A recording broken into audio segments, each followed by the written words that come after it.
I had a little bit of reluctance with it, and I remember Ted pulled me aside and he said, "There's something about me you need to know." And I was like, Very scary, right? oh gosh. Could be anything. Yep. There's never a dull moment in our house. Oh. It's a very dynamic life, but it's all good. Good things come through struggle, but you learn from it. We don't regret anything that's happened in our past, because without some of those struggles and those bad times, this wouldn't be possible. I think we're a gift for one another, a well-deserved gift. Yeah. I always just wanted a best friend as a husband, and I look at him every day and I'm like, "You're my bestie." Aww. Hopefully, at an old age, you want to be able to say, you know what, I have no regrets. Also, I like to say, you have a collection of grandma or grandpa stories that you're able to have a group of younger people really be interested in hearing what you say. To me, that's a sign of a good life lived. I think that's where a lot of the tension in society is right now, because people feel like they can't trust anybody. Yeah. Yep. One of the million beautiful things about Bobby Kennedy's run for president is he has forced everyone to put their cards on the table.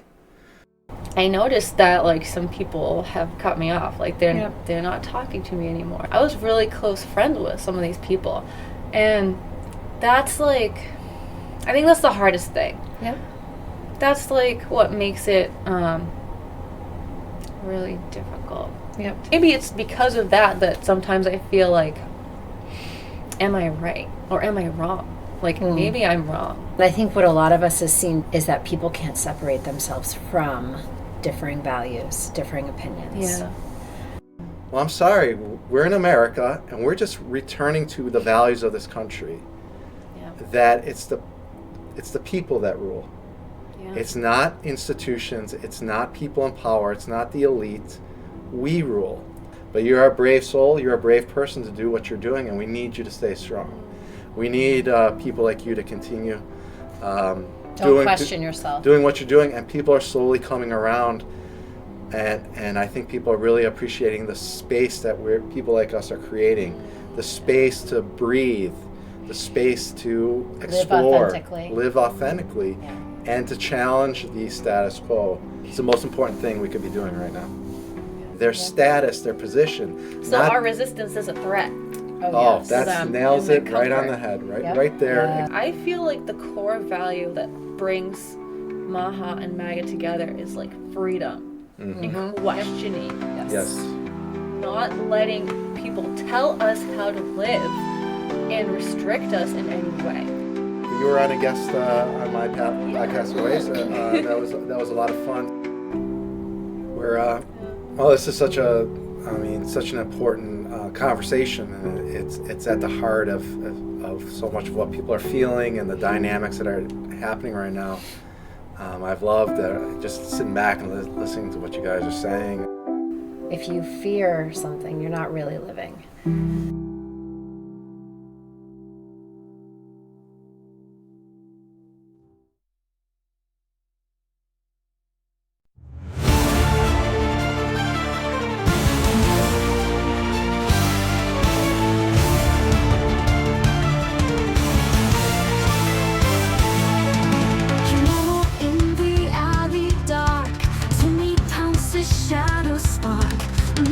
Hidden shadows play underneath the moonlight sway.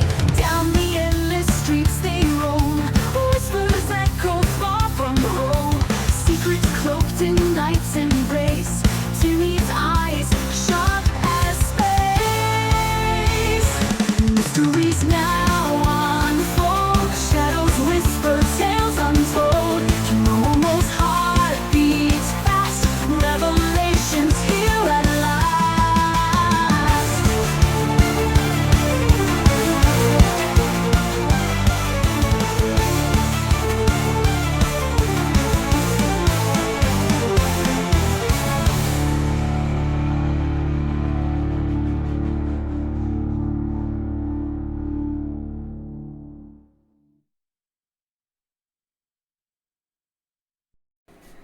Hey guys, how's it going? Good. Good, good. Thanks for having us. Yeah, welcome to my podcast. Actually don't know how to say your last name, but this is Ted and this is Jillian. You guys can tell me how to say your last name if you want. Semesnyei. Semesnyei, Yeah, okay. it's very unique. Literally the only one in the world. But Wow. Yeah, yeah, Semesnyei. It sounds easier than it looks. Yeah, because I've read it and I've tried to say it to people who, like, you know, we both know. Yeah. And I'm like, yeah, Ted Semesnyei. Yep. I don't know. Everybody adds Yeah. a K and makes it Polish. Right. Yeah. It's Yep. the YEI at the end always messes people up. Yeah. But, yep. So Semesnyei just rolls off the tongue. Semesnyei, all right. Yeah, Hungarian, by the way. Oh, okay. I was gonna ask. Transylvania, Hungarian. That sort of. Wow. Nice. Yeah, and I've met you guys in a very specific way. We can get into that later.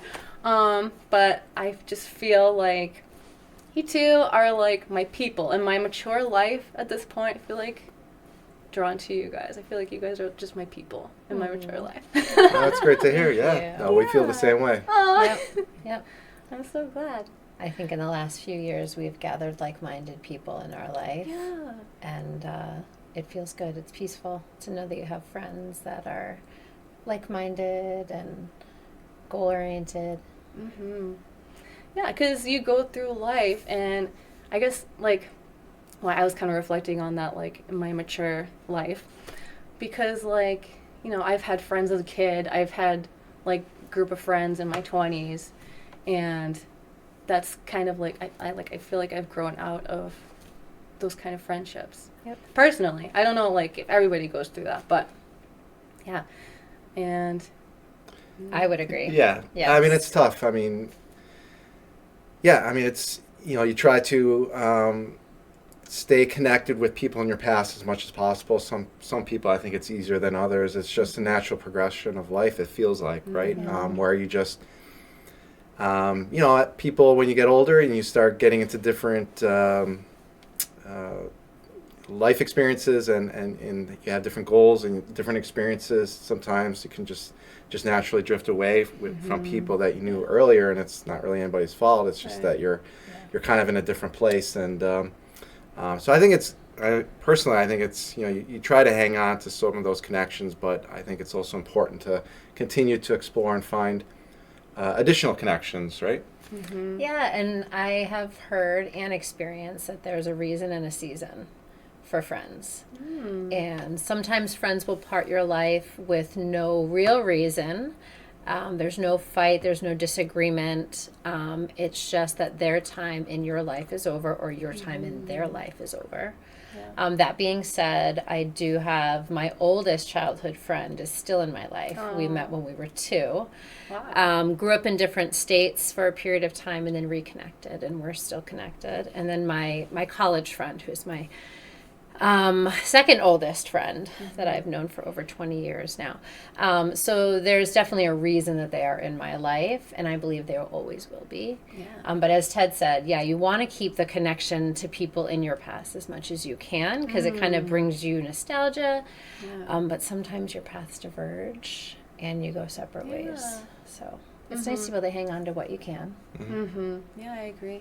but also make new friends and new Yeah. experiences. Because we all mature and we grow Right. in different ways, which puts other people in your path. Right. And I feel like when you're, you know, you are finding new people to connect with and new friends and associates, I think it's kind of shows that you're looking to expand your horizons, your boundaries, your life experiences. Because if you're, you know, I think that could be a sign of not really sort of pushing your limits personally, or kind of exploring what your purpose in life is. If you never sort of expand your circle of friends and people that you know throughout your life, you know, I think that could be a healthy thing. Finding that balance of you know, never forgetting your roots, but at the same time, you know, inevitably, if you try to live a purposeful life, you know, naturally you're gonna sort of maybe upset some people in your past who maybe are not don't approve of, you know, your outlook or what you're doing, and you know, I think that's just, it's something you just got to accept and not dwell on it too much. It's like, okay, well, this is who I am now. I'm not the same person as I was 10 years ago, 20 years ago. This is what interests me. This is what I feel like I should be doing. and that will inevitably, you could lose some connections, but you can gain, that's a way to really gain new connections and new experiences, and that's how you really expand your knowledge, is when you find, the more people you can associate with, right? Yeah, definitely. Like, it's kind of like if you can get stuck. Like, we're here to evolve and grow and learn, and you can get stuck if you don't want to, like, push the boundaries and make somebody uncomfortable just because, or like hold back from being yourself just because, like, you want to keep somebody as a friend, and there's tension, but you kind of feel like you're growing apart, but like you hold on, that can cause you to like become stuck. And and I think that could ultimately, that doesn't benefit anybody. If you're like, you're holding yourself back because you're at your forefront, you're thinking about, well, how is this person that I've known for a long time, how are they going to feel about what I'm doing or thinking or what I believe? That's gonna hold yourself back, and I think ultimately that hurts that person who maybe who's not fully on board with what you're looking to do. I think it's ultimately, and everybody should feel free to really pursue what they truly believe, and you hope for the best, that everybody is gonna approve, but we know in life that's just not possible, that there's always going to be some people that are not going to be happy in your past with, if you're going down a certain road. But I think you still gotta do it, and just have faith that people will eventually come around. But Yeah, I have had a lot of friends in my life kind of fall away, and I used to question, what did I do wrong? Did I say something? Did I act in a certain way? And I've given up thinking that way. No, there was a season. The season is over. I still love those people for who they are and what we had, and we have memories. But just to know that the time for us to be together is over. Yeah. So, and we are supposed to be our authentic self. Yeah. So we take from those relationships to keep building on our authentic self. And okay, so you guys are holding hands. So I didn't say that. You guys are married, right? Yes. we are. Yep. So can you guys talk about a little bit about like who you guys are together and individually? Why don't you begin that? Okay. Yeah, sure. So Ted and I met, we are going on 9 years next month. Wow. And we've been married for over 6. And it was one of those things where we bought a house together after 9 months. He had 2 kids, I had 2 kids, and we just knew it. And you talked about being a dreamer a little while ago, and I pointed to Ted, dreamer. We found this awesome farmhouse. You've been to our house. Beautiful. And I was a little bit reluctant to buy this old farmhouse, not reluctant to buy anything with Ted. I just knew he was the guy. And I had a little bit of reluctance with it. And I remember Ted pulled me aside and he said, "There's something about me you need to know." And I was like, Very scary. Right? oh gosh. Could be anything. Yep. And he just said, "I am a dreamer." And he said, "I love this house, but I know you have friends who are trying to warn you against this house that, might be a money pit or it might have problems, but I want to do this with you. And if you're willing to do it with me, I think we should do it." And I had had people kind of chirping in my ear, old farmhouse, and are you sure you want to do this? And I let that get to me, and I brought those worries to Ted, and just hearing him say, "I'm a dreamer, like we can do this together if you're willing to do it." And I just trusted him. And we've been there for 9 years. Well, 8 years now. 8 years. Yeah. We bought it on Ted's birthday. Yeah, December. Yep, December 2016. So we are very much alike. We were talking about this last night. Almost the same puzzle piece. Wow. We're both Sagittarius. Oh. I think that reflects in a lot of our personality. Right. We're very productive people. We thrive on productivity, but also don't need to be productive together. We don't need to do everything together. Right. So going back to the whole dreamer thing, the way I typically mention it about me is, I do like to take risk. I like to try to be like at the forefront and not live in fear. But what I like to say is, and what I tell our kids, take risks in life, but take calculated risks.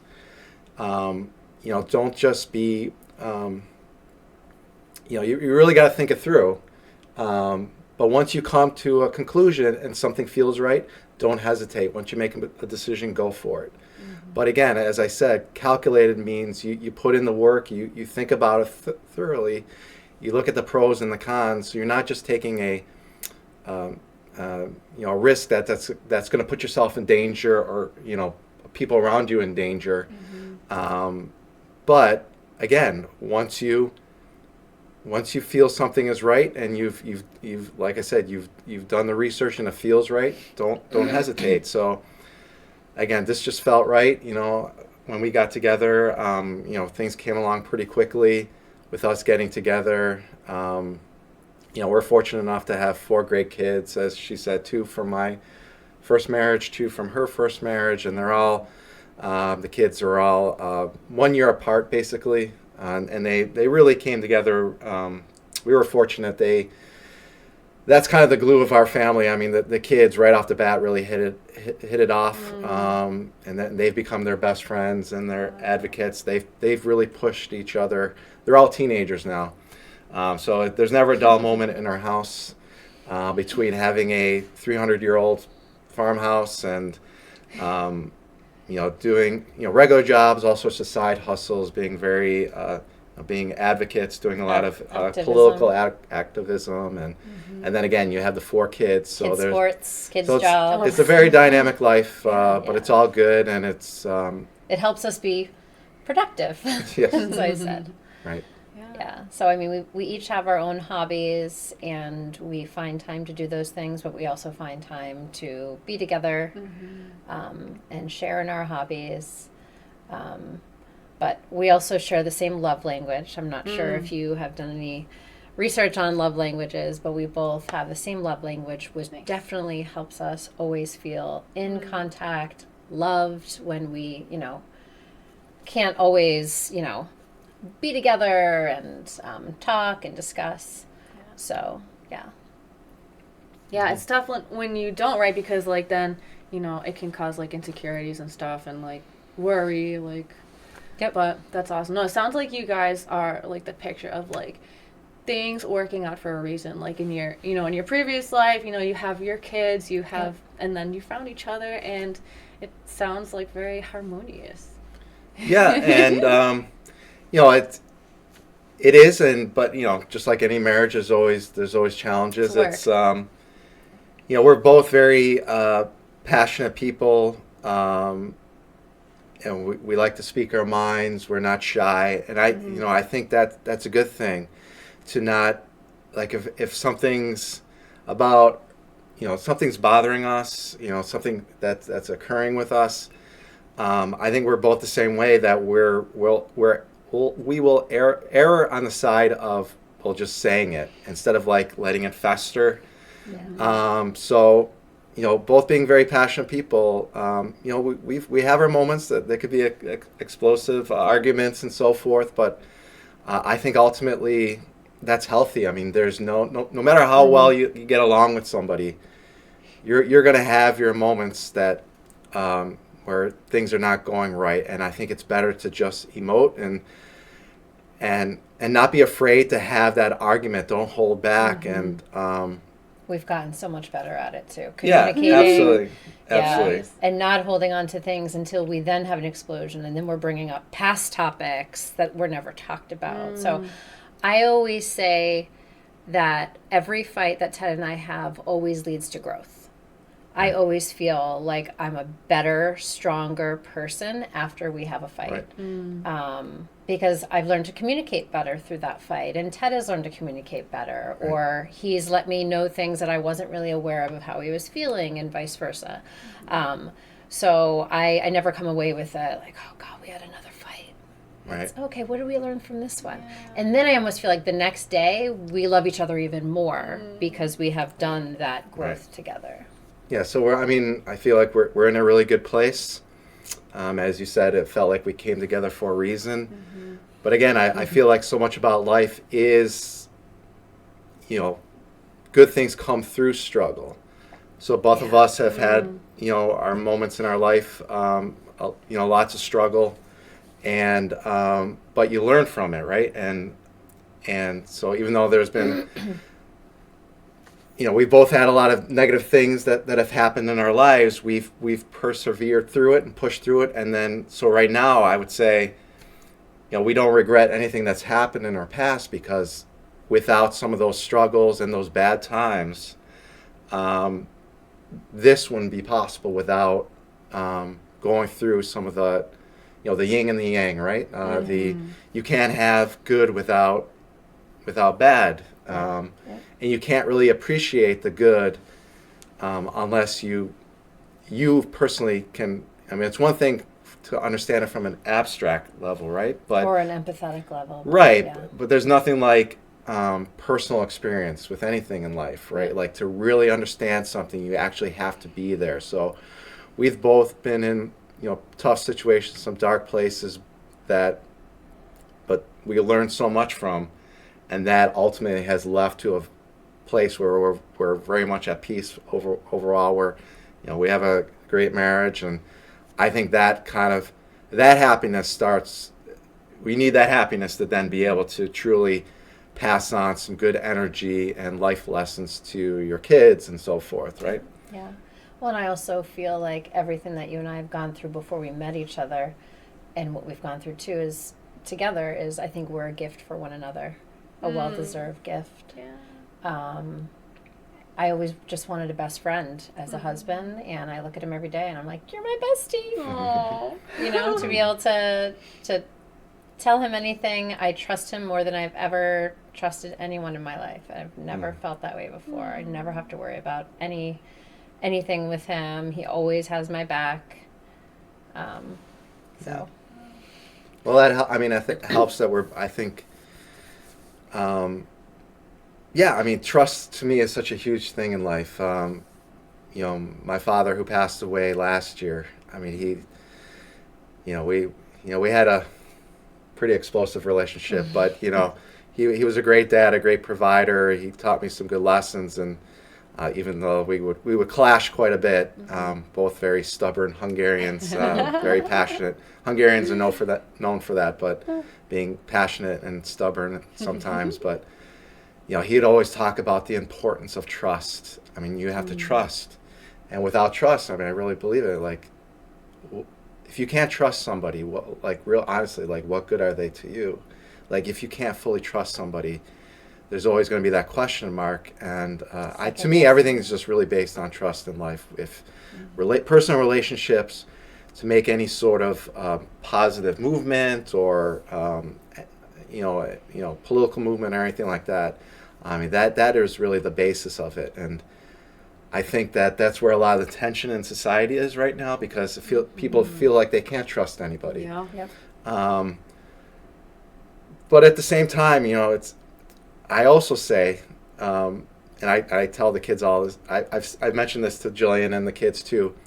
At the same time, I have a saying that trust no one, including yourself. And the meaning behind that is, it simply is another way of just saying, nobody's perfect. Nobody's God. I shouldn't say that. We have God in us, but meaning that even with the best intentions, humans make mistakes. So when I say don't even trust yourself, I mean don't be so pig-headed and so have so much pride that whatever you think, it could never be wrong, or you got to be open to the idea that we are human, we make mistakes. So that's the meaning of trust no one, even yourself. It's just being open to the always fluidity of the human experience, and we always say in our house, we're perfectly imperfect. Yes, that's a good way. All humans are perfectly imperfect. I mean, why strive to be perfect? Because then what else is there to reach? So. Yeah. Cool. Well, you guys made me think of a couple things. So I wanted to say, through my spirituality kind of learning, I've I've taken in a lot of like Abraham Hicks content and like Bashar content. So like you kind of made me think of like how Abraham Hicks talks about like everything in life is contrast. You collect that data and you like put what you want into your vortex. And so like that's how you kind of like create what you want, like by collecting that contrast data. And even though like it's gonna cause like struggles and like be uncomfortable, it's valuable knowledge and learning for you to realize like what you really want in life, and it'll help you to create like your ideal life. Yeah, And- absolutely. Yeah, and then last night I was listening to a Bashar video, and somebody asked like, what's your best advice for making a relationship last? And he said like clear communication is like the most important thing. Yeah. Yeah. No, absolutely. And like I said, sometimes that could be, I think people are, it can be scary to have like commit to a relationship of clear communication, and again, encouraging not holding back feelings, because it can lead to sometimes uncomfortable conversations. But I think in the long run, again, it's better to go down that route than to hold back, and then things fester inside. Resentment grows. Resentment, and then that's where trust problems can grow if you feel like you can't fully communicate with your partner. So again, I think, just like I said, I think I like to come back to either in a personal communication, or if you have like goals in life, you can't be afraid to put yourself in uncomfortable positions if you really want to get to a place that you want to, and to maintain a healthy relationship. I think sometimes you gotta, always confront issues if something inside of you feels like something doesn't feel right. I need to, it's better to talk about it, and then just get it out in the open, and then move forward and grow from it. It's almost like when you have a relationship with someone, it's kind of like you have your own like little controlled experience of contrast. It's like you guys experience contrast within your relationship, but in the long run, you guys have chosen this relationship. So in a way, it's kind of controlled. So you're still getting that valuable like growth and learning, but it's like it's in a situation where you guys are like you've like chosen to like be there and put this into like you're co-creating like your own vortex together. Right. Well, what just you mentioned the word control a couple times there, and that makes me think a lot about, sometimes I think control, like if one partner feels like they need to be overly controlling, or their outlook on life, or their way of being is just like they feel like they need to be in control all the time of people around them or their situation. I think that can be stifling towards growth.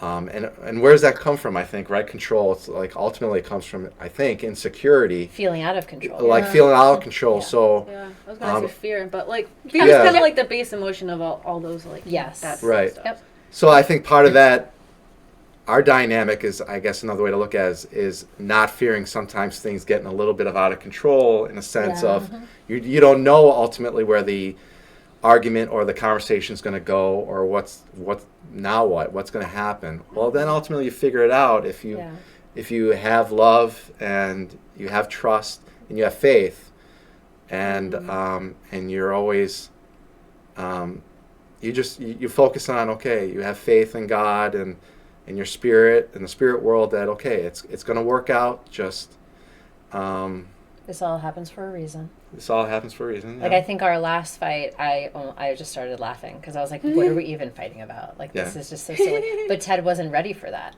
He wasn't ready to be like, okay, I'm done with it, which was fine. But I just thought, this is so silly. Why are we arguing about this? And then the next morning, he was, more serious and said, I really want to talk to you about why I was feeling that way. And then I was like, okay, I really see it from your perspective, and here's mine. And we can always reflect on that. But being so similar in personality, but we do still have different outlooks. I mean, we were raised differently. We were raised in different places. Our life before each other was very different. The challenges we had gone through before we met each other were different. So sometimes we come to an argument with different eyes. But at the end of the day, we have the same values. So it's really kind of just talking about, well, this is why I feel this way. This is why I feel this way. Okay, well, how can we understand that and embrace that, embrace how you feel about it, embrace how I feel about it, and move on. And I think that's, like I said earlier, why I always feel stronger after an argument. I don't, I have grown to, before Ted, when I would have arguments with people, I would feel the anger and I would feel the ire. Now when we fight, he might say, "You're so angry," and I'd say, "I'm really not angry. I mean, I might be yelling. We've got a volume thing going on, but I don't feel anger because I love you. We just need to talk about or yell about what's going on. I don't feel like I have any anger in my heart anymore. I'm at a place of peace and feel that no matter what is presented in our life can be looked at from a place that doesn't need to come from anger. We can be upset about things. We can be worrisome about things, but anger can only lead down to a dark place." Right. And I think so much of that, ultimately it starts with yourself, right? At first, like you've got to be fully comfortable with who you are as a person, and be in a good place yourself, or at least be on a path to a good place before you can, before you could be in like a healthy relationship and be able to communicate in a way that maybe is not, that can sometimes be explosive or what have you, but always trust that it's going to turn out right. So, for me, a lot of that is, as Jillian, you were saying, a lot of that comes from life experience. I used to be, younger, just, very insecure, very shy, not comfortable in my own skin. It took a long time for me to get to that place. It's been a long journey, but really, I think, certainly it starts with spirituality and faith, and things like, we have a couple of big dogs, Great Pyrenees mixes, and it's a really healthy thing for me. I walk them every morning. I've got this like sort of secret spot in our town in Amesbury near our house, this beautiful little secret trail, and it's sort of like my church. And like a morning like this, it's so beautiful. Go down this trail with the dogs in the morning before I start work, and have another day that it's going to bring challenges. Every day does, right? And just to go to along this riverbank and just sort of center myself, and it always, for me, it focuses on reminding myself that I just want to be open as much as possible, my body to taking in the positive energy of the universe, and try to put down any sort of feelings that I need to be in control. Like I'm just there to like asking the spirit world and God to essentially guide me, just tell me, guide me, my actions, my words. And to me, that just requires me to keep my vessel open, right, as much as possible. Just allow that energy in, and then almost it's out of your hands. Try to make things as out of my personal hands as much as possible. Let that good energy come in, and I can feel it on days that I don't have that walk. I just feel a little bit off. I feel a little bit more tension. I feel a little bit more anger. I feel a little bit more uptight. So for me, I really need that place of peace to start with before I can then live my passionate day. Well, it's funny because I was the complete opposite growing up. I was very social. I was very extroverted. I was outspoken. I was loud. If I thought it, I said it. And I have, through the years, before Ted, but much more so after Ted, I've become much more reflective. And instead of reacting to something, I retreat, I think about it. I've learned that just because I have a thought in my head, not everybody needs to know that thought. And I've become much more quiet and reserved. And I now feel like that's much more authentically me. Because, growing up, people, oh, Jill, you're so loud, or Jill, you won't be quiet, and all that stuff. And that's just so much negativity put on me. And that doesn't feel good either. And maybe it's because that wasn't really my true self. I feel at peace now, knowing that I don't always have to talk. I mean, when I don't have anything to do, I want to sit and read a book. I want to be quiet. And I think that's where we kind of meet now, because we are both like that. Right. But I always say, like, I don't like the idea of like forcing anyone to do anything. Like I'm a big believer in like just sort of, well certainly, leading by example or living the life that you want other people to live.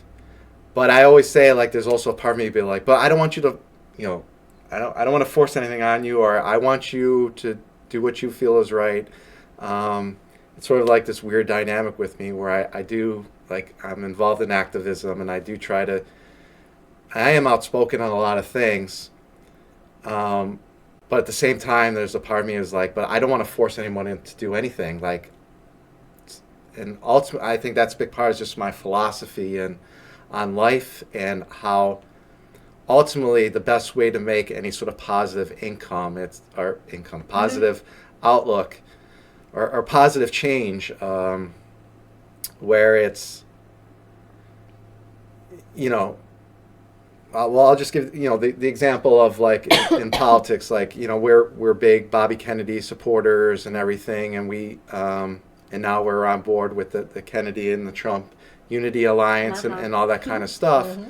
But I've learned through the years of activism and trying to make positive change is that, again, you can't force, especially strangers, you can't force your ideas or thoughts on people. Ultimately, it needs to come from them. And I think this is another big source of tension in our society right now. Politics, of course, and issues. People with on social media now, people are like screaming at each other, like, you should think this way, or why don't you think about things the way I do? And so everyone's just like badgering each other on their thoughts, and if you don't think the way I do, you're an idiot. But I think ultimately the best you can hope for is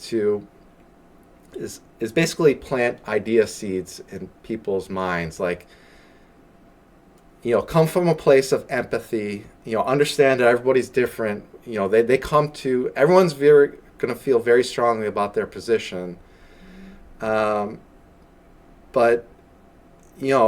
I think you just got to keep moving forward and again, plant some idea seeds and then create an environment where They can grow. Where they potentially could grow. And it's a very, you have to think longer term. And again, I think Bobby Kennedy is a perfect example. You could look at what he's done in I think a very narrow way as like a failure. Okay, he ran for president and he didn't win. So the very narrow view of things is, oh, that was a failure. But in reality, he's been wildly influential and positive, and he's made a huge difference. And again, I think it's a lot of what we've talked about here, where he's been very fluid in his tactics. His energy is like a raging river, right? There's going to be impediments, and he's just the type of person that he's just going to find a way to move around each impediment. That's a perfect analogy for his energy. Yeah. So now he's created this, this groundbreaking unity with Donald Trump and MAGA, and even people who don't want to believe it, or he is absolutely influencing across the board people's thoughts and actions. I mean, Maha and the idea of health rights and clean food, it's now it's everywhere now. Everyone's talking about these issues, and it wouldn't have happened without Bobby Kennedy. And there's going to be a lot of people out there who don't want to believe it, that it's because of Bobby Kennedy. But to me, that's the example of good leadership, is when people think they're doing it themselves. Yeah. So anyways. It's like, yeah, Bobby, I feel like he gives a permission slip to a lot of people. And because we're kind of coming into this place in the world where we're all elevating our consciousness and we're empowering ourselves as individuals to know what we deserve, that we deserve to have a clean earth, clean water, clean food, not being poisoned in our food. Yep. Yeah, so I think that's really important. This past week, we just had the hearings for to elect Bobby for HHS. Right. And I don't think they voted on it yet, right? Is it No. next week? It should be soon, hopefully. I was watching the hearing, and I just had a moment where I got so emotional, and I was so proud of him. I was so happy that, he's just like showing them all how idiotic this whole system is. Yep. Yeah, absolutely. Yeah, no, he's up there, taking shots, just taking on the negative energy for the good of everybody. And he's so amazing at not being diverted from his path and what needs to happen. There's so much negativity being thrown at him, but he will not waver from what he knows is right. And he's going to keep pushing forward, and he's going to drag people, come hell or high water, one of my favorite phrases, he's going to find a way to get people and issues and society to go on a path that it needs to at this moment in time. I mean, there are so many reasons. I think so many people can feel it. We've just reached the end of the line of business as usual. It cannot continue. When you look at people's rates of mental health and physical health and debt in our society, issue after issue, war and everything, we are blessed to have now at the national level leadership that's come together to help push us forward. And it's not going to happen overnight. It's going to take time, but at least we are now on a path where we can now legitimately make positive change in our personal lives, in our governments, so what I'm trying to really do now, and there's a lot of people now, great people in Massachusetts, coming together to now bring that energy from the national level that we've just gone through, and bring it down more to the local and state level. So there's a lot of exciting things happening here. So it almost feels inevitable now. People have been infected with this positive bug, to want to make positive change. And I, to me, ultimately, you really you want to attract to like-minded people and people who get it, and the proactive doers, the positive people. You really don't need too many people to really be able to then gently steer society at large into a better direction. You don't have to reach everybody. It's just not possible. And not everybody's ready either. Not everybody's ready, right? Yeah. So, no, I think it's all good on that front. I think there's a lot of exciting things to come, but yeah, we'll see. It's But yeah, you can't help but watch Bobby and just think, wow, what a human soul. Yeah. If you actually watch him and don't just listen to what people are saying about him, actually watch him and listen to him. Yep. You can't help. He's magnetic. Yes. Yeah. Yep. Right. And again, a lot of that comes from he is so, he has that ability to not be knocked down, because again, he has put himself in the middle of the fight for decades on issue after issue. He has not backed down, so he has got so many layers of defense. So when you've got the typical partisan shots at him, the name calling, I mean, you could see it. Bobby's human like all of us. I'm sure, especially some of the family members, that can't help but sting him, hurt him at some level. But at a bigger picture, it's all just going to roll off his back, and he's just going to go, okay.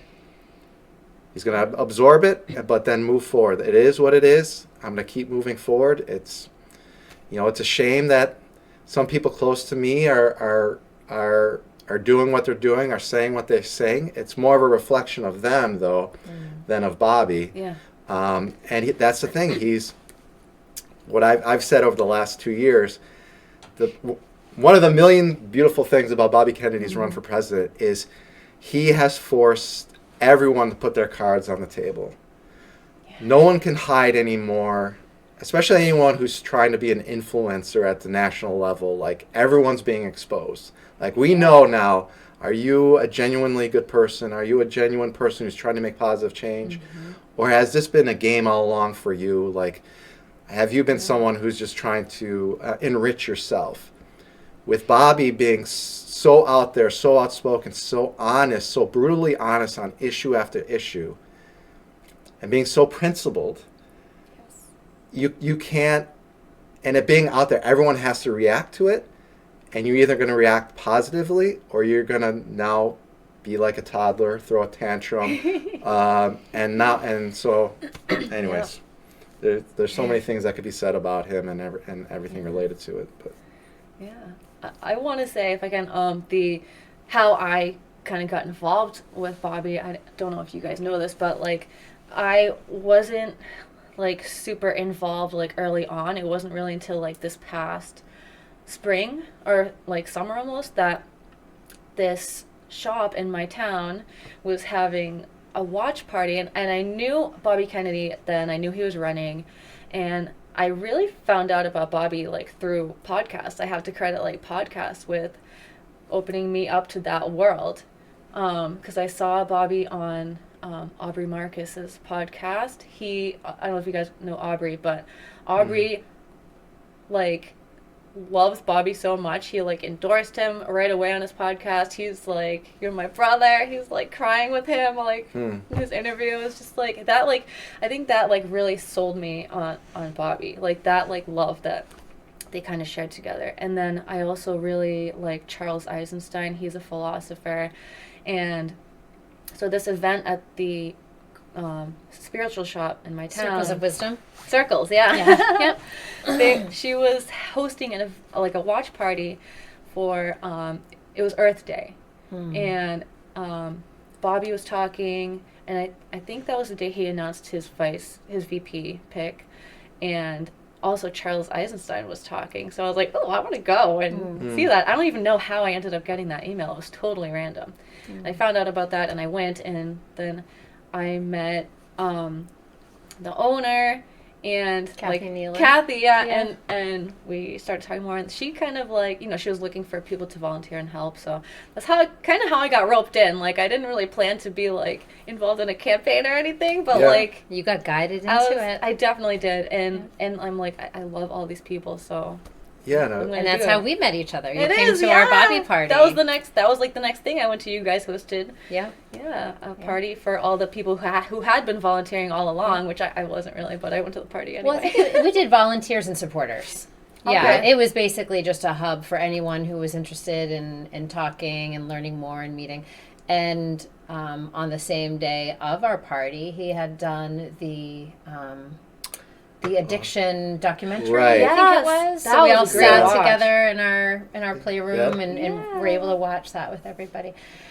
I just, he has lived such a colorful past. He's experienced the depths of life. I mean, from bottom to top, and the life experience he carries, nobody can take away from him. And so when you've got the haters who make fun of him and belittle him, I just think it shows the low vibration that they're living on. Yeah. And as you said, it's a reflective of them, and not him. And of course, there are going to be things I'm sure sting, Right. but I think he's got Teflon around him at this point Oh, in yeah. his life. Well, I mean, the whole experience, again, Jillian and I, as you know, we were very dedicated volunteers and coordinators in Massachusetts throughout his campaign. And man, my dreams came true when he made his big announcement in Boston that he was running for president. Aw. Way back in I think it was April. April 19th. And I wasn't going to miss that for the world. And man, when he gave that speech, I just kept pinching myself. He was saying all these things that I could not believe a presidential candidate was saying. But the whole experience, again, is so much of what we're talking about here. We've met so many great people like you and so many other but we needed this spark of somebody like Bobby running at the national level to make so much of the good stuff that's now happening at the local state level in New England. Why, as I said, over the next few months, a lot of good stuff is happening. Bring us all together. Have us meet. But there's right. so many good memories over the past 2 years of collecting the signatures and sign holding events and house parties. It's all been very good. And then of course when he had the emotional announcement that he was suspending his campaigning and teaming up with and endorsing Donald Trump, it was tough for the community for sure. But we jumped right in and embraced it. We trust him. We knew his judgment would be good. And so right away we started doing, the two of us, like joint banner drops. We had this favorite spot over 95 and I-95 in Massachusetts, an abandoned Overpass. We'll let your audience figure out if they know where that is. But you have to. You can't drive to it. Yeah. You have to. You have to take a bike. We took a bike. Oh, cool. But it was my favorite spot. I would do sometimes solo banner drops. But I'll never forget, Jillian and I went there, our first joint banner drop of both a MAGA Donald Trump and Maha Kennedy's big banners, and we dropped it over 95. And it was just great. A barrage of, everything. Yeah. Barrage of the positive well outweighed the negative. Yes. But it was a nonstop barrage of positive honks and waves, but a lot of middle fingers. Yeah. For I sure. I did some banner drops too. Did you? But it was just like so fun. But again, it's like whatever. It was such a great experience, and it's. I feel like another thing I like to say to my kids and everything is like, to live a good life, I feel like you want to be able to, in your ripe old age, and you're sort of on your deathbed. Hopefully, at an old age, you want to be able to say, you know what, I have no regrets. I lived life to the fullest. I did it my way. No regrets. But also, I like to say, you have a collection of grandma or grandpa stories. Like, are you a person when you're 80 something that you're able to have a group of younger people surround you and really be interested in hearing what you say, because you have an endless collection of interesting stories to tell. To me, that's a sign of a good life lived. If you're 85 and you've got grandkids or something, or you just got random kids and they're looking at you and you don't really have anything really exciting to tell them about anything sort of. This is where the risk-taking comes in. I think the calculated risk. I think we're put on this earth to make a difference. And part of that is taking risks, taking shots, doing things uncomfortable. We got so many middle fingers thrown at us from people when we were collecting signatures. But the reward is we're stronger. We set a great example for our kids. Our kids are stronger. We met great people. We're surrounded by an amazing community. And I know we've got endless beautiful photo albums of things we've done, collection of stories that we'll be able to tell throughout our lives. I want to continue to do that. Never sort of rest on where I am and just be like, okay, I've done enough. I want to keep pushing forward. But no, that feels good I think like the last 2 years, there's been so many great, there have been some, heartbreaks, and you meet bad people, but the good outweighs the bad by a lot. Yeah, I think so too. What was I gonna say?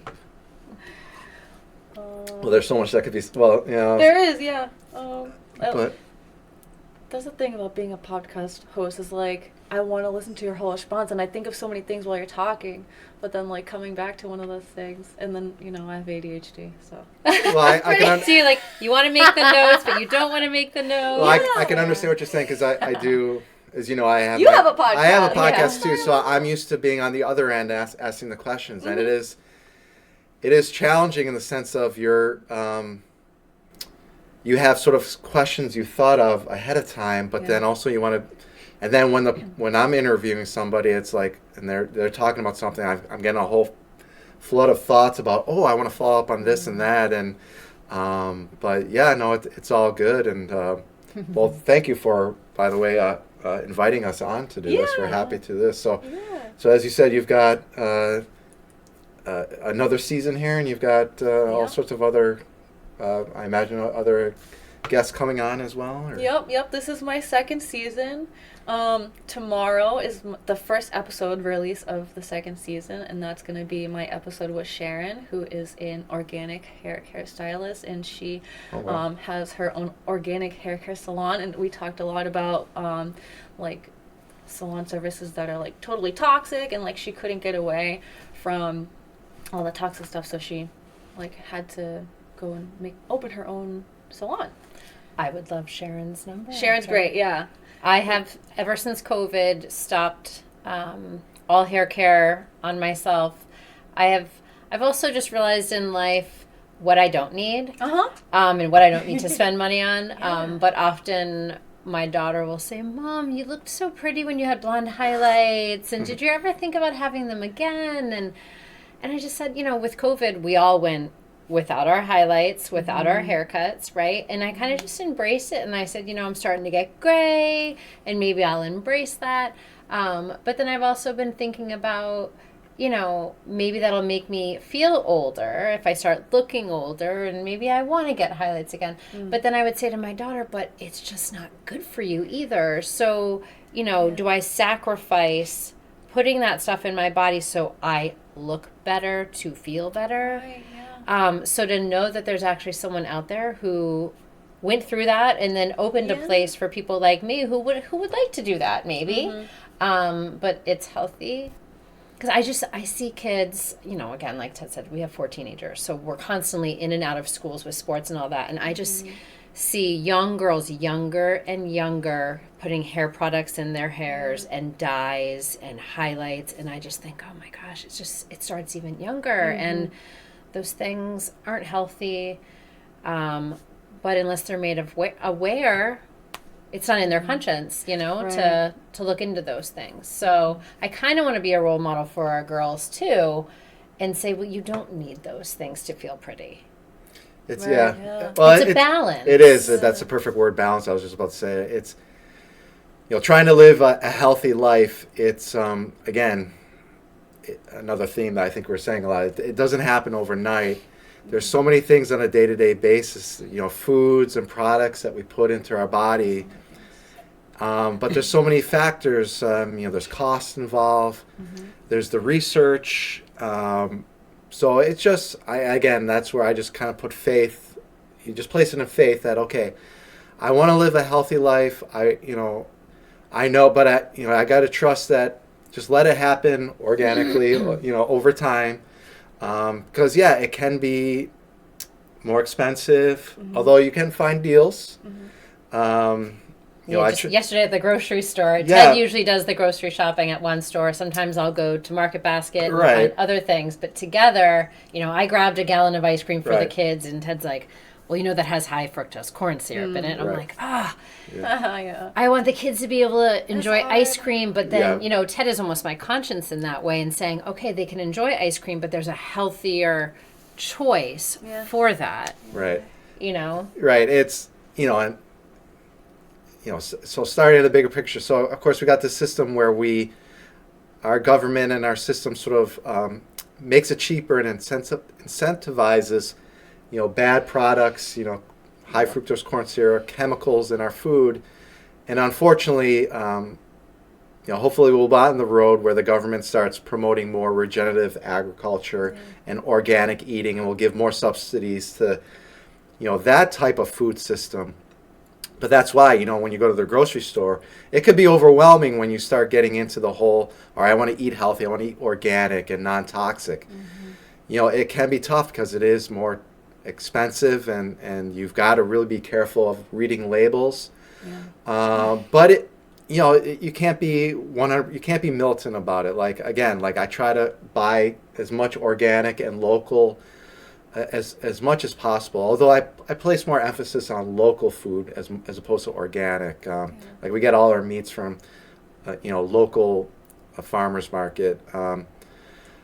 But again, there are deals that can be had. Like I typically won't buy. I'll always look for the sales for organic products or non-GMO. And if they'll have a sale, I'll like really stock up, and then you put it in the pantry.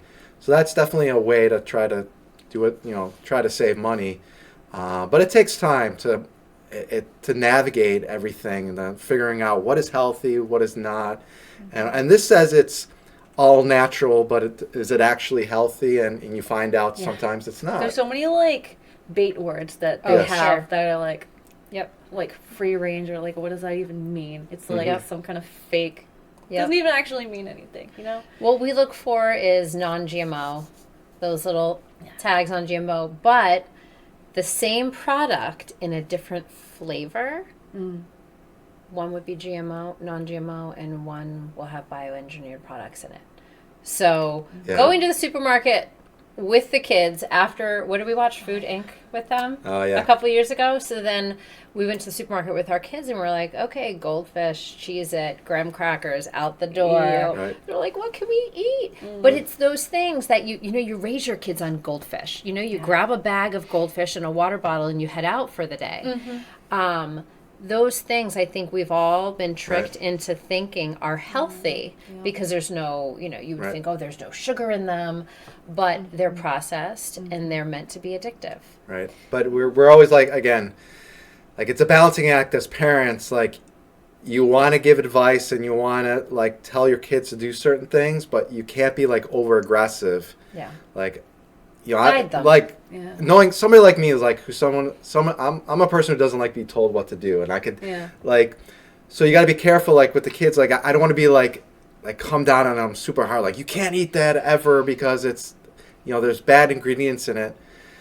You got to be like, okay, we can cheat sometimes, and understand that you're not gonna die if tomorrow if you eat some bad with we a go lot to of restaurants, we enjoy ourselves, but you try to do it as much as possible, and then you just want to try to my goal is to try and instill these values in them longer term, so when they're adults they'll actually want to be motivated to carry on, and not as opposed to being like sort of rebelling and be like, I'm so sick of hearing Dad tell me all the time, eat organic or don't eat that. So, and then they sort of rebel against that, which happens so often, right? Where you rebel against what your parents say. You do the opposite. You do the opposite because all you can hear in your head is your parent. That echo chamber. Right. So it's all the art of trying to be a good parent as much as possible, but I don't know. But when you hear one of your children say, you ate that at school lunch today, that is processed cheese, that's disgusting. You're like, don't be too hard on that brother or sister, but you were listening. Yeah. Awesome. So, but again, balance. Balance, in a word that Ted taught me that I carry throughout, and I say to our kids all the time, moderation. You don't have to give something up 100%, but use it moderately. Yeah. Okay, because when we give things up, we intrinsically want it. Yeah. Or even like when you say like moderation, like if you like start to go like cut down on something, if you like bring it back, you might notice like, oh, this is actually making me feel like sick. Yes. Like you notice your sensitivities like come to light if you have. Oh yeah, the one that really sticks out in my mind again years ago when I really started going down like the non-toxic route. Toothpaste was the first one. When I started using like the more natural toothpaste, and then you'd come to my house. Oh my God, it would be so disgusting. And he wouldn't brush his teeth. I would use the standard brands with the standard chemicals in it, and I couldn't get rid of that chemically taste in my mouth. But again, you can't really notice that until you've stepped away from it. You know, we're all inundated. We're all swimming in a world of chemicals in our lives. Yeah. So you don't really notice it until, again, you start going down the road of trying to live non-toxically. And then when you step back into it, it's like, oh my God, that's when it really hits you. Yeah. And so that was quite the wake-up moment for me. I was like, I can't brush my teeth at your house anymore. Yeah. And I've done so too. Even like a few weeks ago, I was watching something with Bobby, and he was talking about how bad sugar was. We'll just leave it at that. And I literally watched about a minute of the video, and it was almost like my guide said, "Okay, Jill, give up sugar. Just give up sugar for a little bit." And that day, I just like, you know what? I'm gonna try and cut back. But I'm not going to go crazy. So I got the yogurt that had, no artificial flavor, less sugar, but still a little bit of sugar, because I don't want to live militantly. Yeah. And I cut it out. But then, on the weekend, I think Ted's mom had said a bunch of stuff to us. She's Hungarian. She loves to send us treats. And so I started having some again, and I didn't want to feel guilty about it. So I was like, it's okay to have some of this, but we're not going to do it all the time. Some people do it with alcohol, okay, maybe it's time to take a break from that. I mean, we don't want anything to have a stronghold over us, So if you are guided to, in some way, say, let me take a break on this, I think it's a good thing. Yeah, so definitely. So many places I want to go. I think I'm going to pick up my phone and start asking you guys some of the questions I wrote down. Sure. And I probably should have said this before, but I'll say it now anyway. I was thinking, because I have questions for each of you individually. Okay. So thinking of kind of breaking them up, in two different, do you first and then do you? Sure. And then maybe make it a 2-part episode, because it might get long. But and then of course I have questions for both of you together. Okay. So let's see. All right, so I'll just ask this one. So this is for both of you guys. So when people don't like where they are sometimes and they want to run away, can you talk about your dedication to your country, your state, and why you choose to stay? What is your plan to improve rather than escape? People with the election and stuff. A lot of people are like, oh, I'm going to move to Canada. Yeah. Whatever. So how do you guys face your fears about that? Face your fears always. Yeah, I mean, running away, you're not learning anything. You're not being a positive role model for people. Yeah, I mean, I would just put it this way, that, you only have one life to live, and make the best of it, and work, forces have placed us in this part of Massachusetts, for various reasons. Even if we wanted to move, we can't at the moment. That's a discussion. Is Massachusetts worth fighting for? There's a lot to be said that there's so many forces against us, against freedom, against the way you want to live, that it's just easier to pick up and go to another state. But number one, we couldn't do that if we wanted to. We're anchored here with 4 teenage kids and other households and other parents. So again, we're only this age once. You're only at this point in your life once. You might as well make the best of it and try to make your personal life, your community, as positive as possible. I mean, what's the alternative? Is just running away. Running away and just accepting things as is. Yeah. But I think more and more increasingly, people are realizing that they can't. It's not acceptable anymore to just accept things the way they are, because life is not a spectator sport. Everything's coming crashing down on us from all angles. So we've got to fight back. And you kind of can't get away. Exactly. It doesn't matter where you go. It's absolutely. Yeah. You're going to take your problems with you. That's kind of the way. Yeah, no, perfect. Works. Exactly. Yeah. So I think that's just the mentality is just put the gloves on and get in the ring. I keep thinking of that classic movie, 1993, Dazed and Confused. I don't know if you ever saw that, but at the end of the movie, they're on the football field after using some illicit materials, and there's just a great line of, the one kid saying, I just want to do the best that I can while I'm stuck in this place, you know. So I think that kind of in a way just kind of sums it up. That's a good one. Yeah. Yeah. Yeah, I feel I kind of like picked that up from you guys. You're very like, you know, dedicated to like your community and everything. And I feel like, you know, all through like my life, kind of before I became more aware spiritually, I always wanted to get away. I always wanted to like travel and explore. And because I grew up thinking I was Sagittarius, but if you look at my star chart, it actually puts You're me in Capricorn. Capricorn because I'm on the cusp. Yep. So, but yeah, I always identified with like Sagittarius. Like I want to go have adventures and stuff. So that kind of like fueled that. But now in my mature life, I feel like I realize how important like community actually is, and like I feel very pulled to focus on my immediate community, and I feel like that's kind of, I don't know if it's just me or like a collective kind of thing, just like focus on building up our community so we can all know each other, trust each other, and like support each other, and just like grow together and live together. I feel like that's a huge theme like going forward in this life, in this world for us. No, it definitely feels collective at this point, and it's almost like there's just like an energy above us that's kind of now pushing us all forward now. But adventure to me it's kind of a state of mind. And adventure, you could have tons of adventure right where you are, even if you don't, just in your space. And even if you like run away or you go somewhere else, you might not necessarily have an interesting adventure. True. It could be a lot more. Grass isn't always greener. Grass is not always greener on the other side. Yeah. Every place has its problems, and but yeah, no, I think an important element though in the whole discussion is, groupthink is also a big part of it. Like, sometimes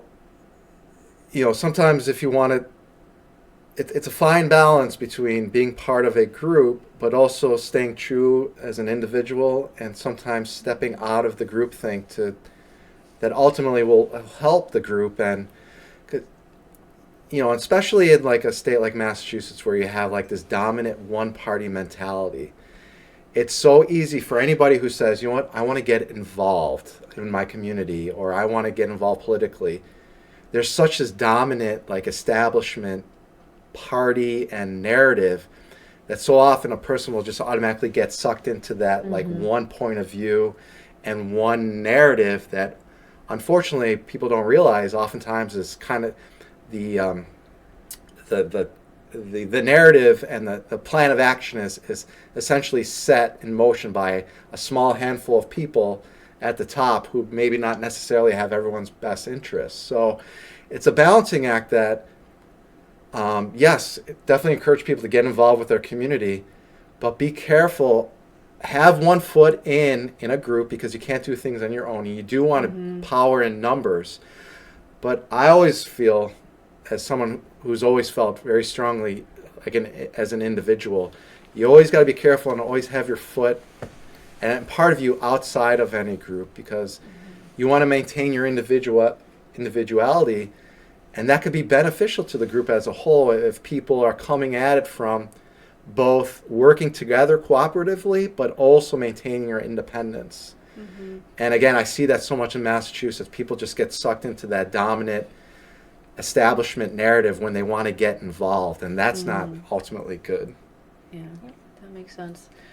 Because, it's like when you kind of approach those people, it's like, they've been doing this for decades and like maybe 100 years, and we do it this way. Oh, why do you do it this way? Oh, don't question. Yes. Like this is just the way we do it, Right. And that's how. So what do you have to offer to the group if you're just going to go along with the group mentality? Right.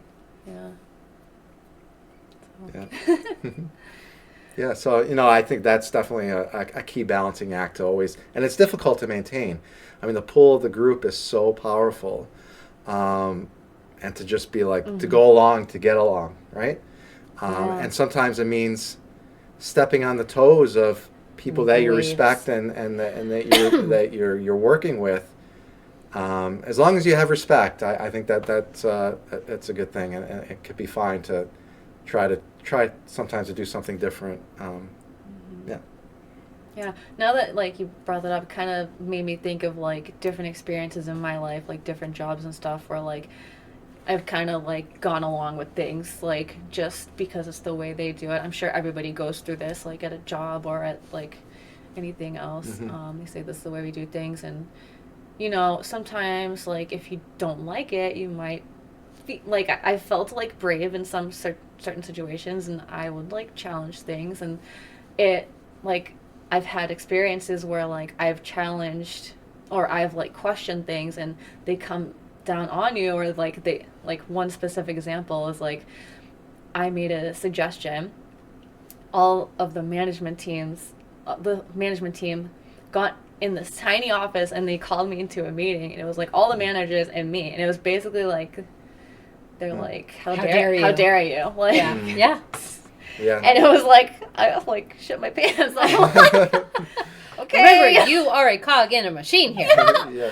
I'm like, okay, never Yeah. mind. Stifle sorry. your individuality. Yeah. Yeah. No, it's definitely not easy. They'll and, beat you down. Yeah, no. Yep. And yeah, no, it's not easy, that's for sure. And you know, I think part of the element too is it is the idea of choosing your battles. Like you can't be that person that's always questioning and always being the thorn on people's side and always being like, but have you thought of it this way? Or like only like you've got to do it sparingly and where it really makes sense. But yeah, eventually you get to a point like if it's clear that it happens, right, in life, like you're just not a fit with a certain group, or they're just closed-minded, and they're just going to do their thing, and they don't want to hear anything you have to say. At a certain point, sometimes it's healthy in life. If you can, you've got to move on and be like, you know what, this is just not a good fit. Now, when it comes to the work world, now you can't always do that. You know, at the end of the day, you got to make a living. But you know, it's all part of that balance and figuring out when it makes sense to act and when not. All right, this is going back a little bit to where we were, but I thought of a question I wanted to ask. Do you guys have any like dreams or aspirations of becoming like, I know you guys have like chickens, right? So you guys have any like aspirations of becoming like self-sustainable or like living off the land in some kind of way? Yes. Something like that. Yeah, I'm kind of like Ted said a few minutes ago, we're tied to Massachusetts. We love our old farmhouse, but we also know that, you know, once our kids are kind of off on their own, that we're not going to need this big old farmhouse anymore, and maybe it would be time to kind of move on from Massachusetts. Not sure where that is. We did think we knew, and then politics came into part of it, and kind of just seeing where that all lays out in a few years. But I picture us, you know, living much more simply. We're pretty simple people right now, but even more simply, and you know, always having chickens and dogs. I mean, we love our dogs, the love and energy they bring, animals. But I mean, Ted's really good about living sustainably right now, as much as we can where we are.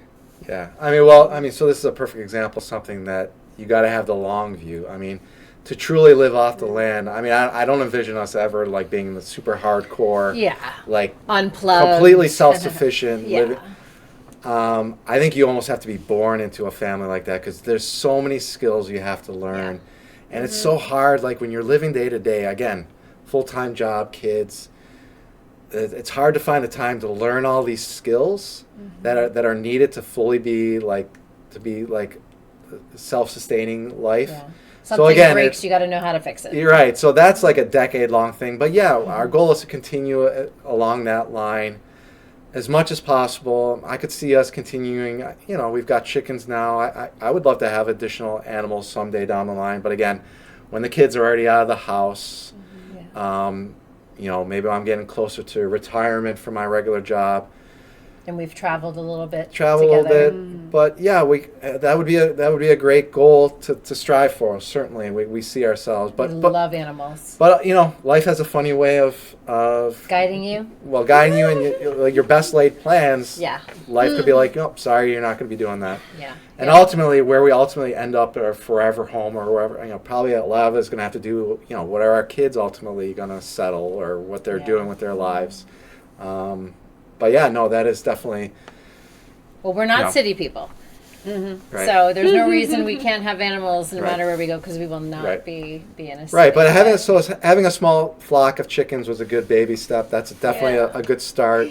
Did you meet our chickens when you were at our house? I don't think I got to like go over and Okay, because we did free range them at one point, but you may not have been. I know Siri held one of them. And now with the price of eggs being in the Yeah. it's nice to have your own eggs and not have to completely rely on the shortage, which seems to be more and more now. We're having shortages out there, so it's out of almost now necessity. I think more and more people realize, we've really got to start thinking about living as. At least as a community, like a community network of people that can support each other if the shit really hit the fan, like how would we survive? But chickens. Can we barter with one another and trade? So whenever a big decision happens, like a couple years ago, we switched to we needed a new heating system. We had old steam radiators, heat by oil, and I took advantage of a state program that promotes the greening of your energy use. So now we heat our house. We have a 100% wood pellet boiler. So we have wood pellets delivered to our house instead of oil, wood pellets. Nice. And so that to me, that's trying to live sustainably. Using wood to heat your home. My first home, I use an actual like the traditional wood stove, like in your living room, where that's a lot of work. But that was a good experience of trying to learn to live more sustainably, and the work involved with like heating your home with an old wood potbelly stove. But now this is literally in the basement, a heating unit that heats up the water in the house that goes through the baseboard radiator. Much more efficient. And we're using, again, wood. Old house. Steam radiators, not efficient. So Massachusetts has credits for, typically people think about solar panels or something like that, but we took advantage of the wood pellets. I like that idea of using wood. So I also like the idea of not wasting. I mean, that being said, I do throw a lot of things out because I'm a very organized person. And sometimes you can't. Yeah, visually, it's just, if it has a place, put it in its place. If you really don't need it anymore, make sure Ted's not looking and then throw it out.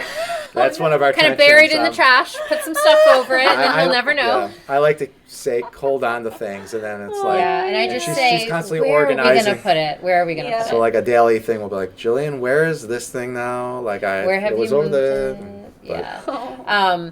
But so things that I have kind of taught myself to try and not waste is, the ends of our bread.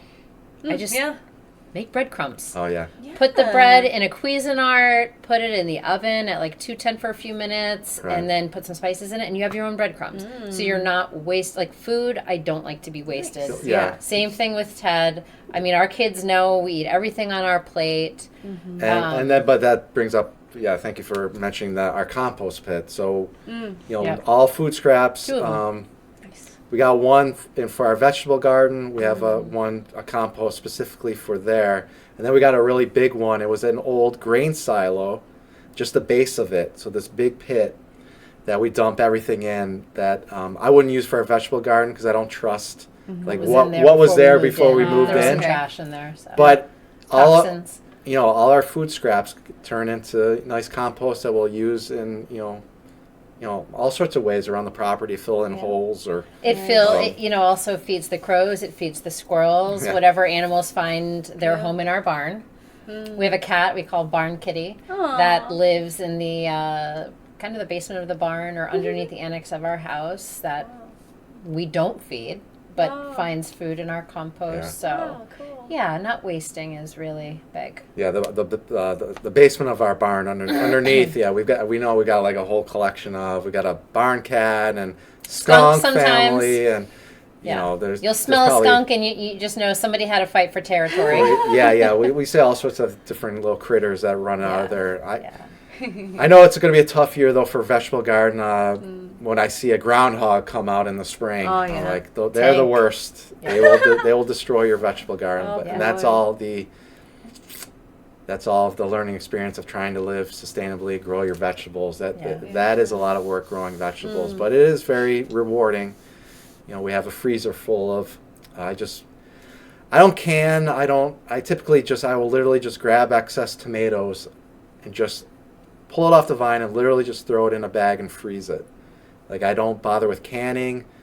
I don't have time. It's just put it in the basement freezer, and then or peppers. I just freeze it. I was freezing zucchini, and then you could use it. Apples. We got an apple tree. Yeah, and then we have food throughout the winter. Yeah. We're big on farm shares. We do a farm share for every season, even though we have our own garden this summer. There's only a few things we can grow.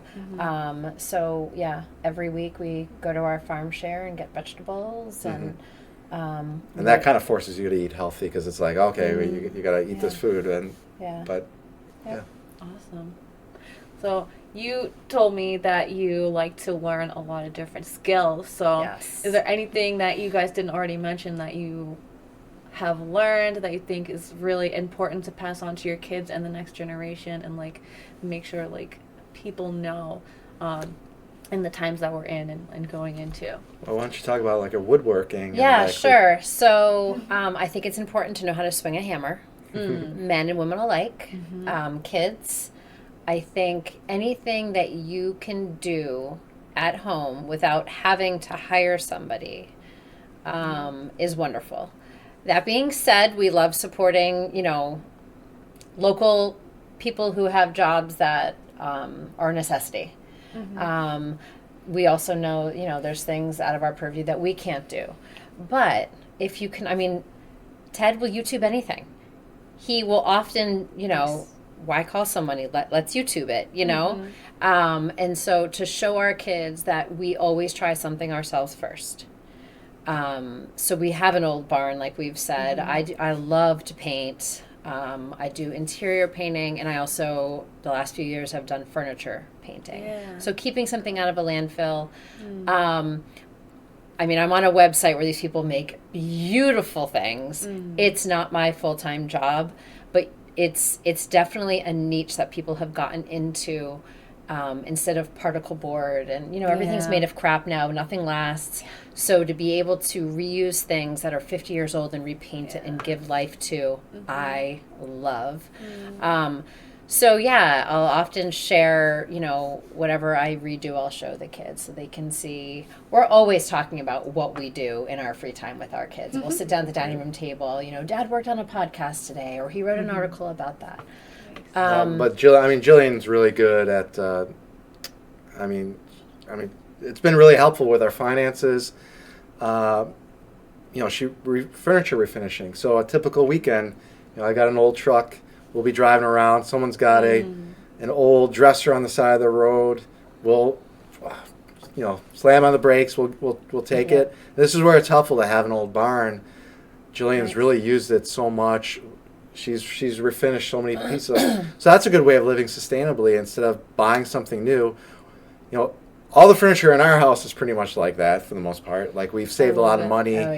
Stuff of just secondhand. Either secondhand from family members or stuff that I have found that I've redone. So she'll, the typical thing, get the furniture, sand it, refinish it, distress it. Winter's hard though, because our barn is obviously the temperature of outside. So to bring it inside, to paint it, to bring it outside, to sand it, to bring it inside, it's a lot of work. So in the summer, I'll be outside all the time redoing things. But so that being said, that's more of like a hands-on thing. More of a mental thing that I like to hand down is psychology. I studied psychology. I love psychology. I gravitated. I didn't go to college saying, I want to study psychology. I actually was one of those people who went to college who had no idea what I wanted to be, even until the end of my sophomore year. where my advisor sat down and said, okay, you need to pick a major. And so we looked at all the classes I had, and he said, okay, well, you have taken a lot of human development and family studies courses. It seems that you like that. Okay, let's make that my major. And then towards the end of, I think it was even my junior year, I needed one more class in psychology to make it a minor. And I hadn't realized that. I just kept picking classes that I liked. And my advisor said, you need one more class in psychology to have it as minor. So I did it, and I've come to find that degree that I'm still paying for. I'm not a licensed therapist. However, I use psychology every single day of my life. I think we all do, whether we know it or not. And I like to impart wisdom on our kids that way. I mean, you might have a teenager who's having an issue with her girlfriends. Okay, so let's look at it from their perspective. What might they be going through, and then putting on you? So I think it's really important to understand where other people come from, behaviors. Well, if you really think about it, everything in life really comes down to psychology and people's interactions, right? So, everything in life happens via how you interact with others, and so psychology is just sort of the basis of so much. But just one more thing to sort of come back on the woodworking. Last year with Jillian in the lead, but I helped out, kind of taking things to the next level with the woodworking, is like building new pieces. So we built our own dining room table set last year, which was a lot of fun. And again, if we had endless time in our lives, we could certainly see that as being like another sort of side hustle business, selling new dining room tables. And that was a lot of fun. I'd never done that before. But that was an example of just figuring it out. A little bit of YouTube videos, and but that's a way to save money. Because dining room tables are not cheap. So we build our own, and of course we research things like non-toxic stains and finishes. So again, like I said, if we had endless time, we would look to start we have the barn, we have the space, sell new dining room tables, but maybe that will be in our, in a few years or something. But well, that being said, that reminds me of, I like to say, in my past life, this life, but in my past life. Back in 2013, I was at a workshop of people who are upcyclers. And the woman came in. She was so cute. She had a fedora. She pulled up in like a 1940 Ford pickup, talking about how she and her husband, will pull over on the side of the road and pick up stuff and make stuff together. And she is actually the woman who runs the Vintage Bazaar. I'm not sure if you've heard of the Vintage Bazaar around here. But hearing that, I looked at my friend and I said, in my next life, that's what I want. A husband who I can create things with, and I can create. But little did I know that I didn't have to wait for the next life. I just needed to wait for the next chapter of this life, because, that project, I mean, we've done a lot together project-wise, but that project, start to finish, was a team effort. And we get to sit at it every single day and look at it and be reminded that we did it together. That's really awesome. I love that. And I know you said this to me before, that you do this with the furniture, and I didn't get to tell you that yet, but when I left my regular job, that was kind of my plan. I was like, I want to because I was telling you, a lot of this stuff is finding road finds. And my original plan was I'm going to leave my job and I'm going to upcycle furniture and try to sell it and make little pieces. But I didn't really get to focus on doing anything. I kind of just collected pieces that I love, this one. And they're one of a kinds, you know, and they're free. Someone else didn't want them. And I have definitely, this spring, I did put a bunch of stuff at the side of the road because I had collected and thought, I'm not going to do anything with that. And it's just deteriorating in the barn now. And you put it out there and you put a curb alert, and you've got people like us who are creative and are yes, pick it up. So, but it is fun. Again, there's so much to learn. I have not learned nearly enough, but I'm okay with that. I'm happy with what I've learned, to be able to turn pieces over quickly.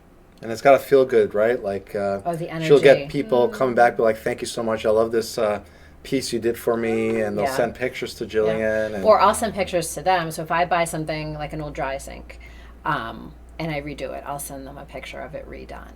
And it might have been their grandmother's piece. And they're like, "Oh my God, it looks so beautiful. I'm so glad it has new life." Nice. So, and the energy.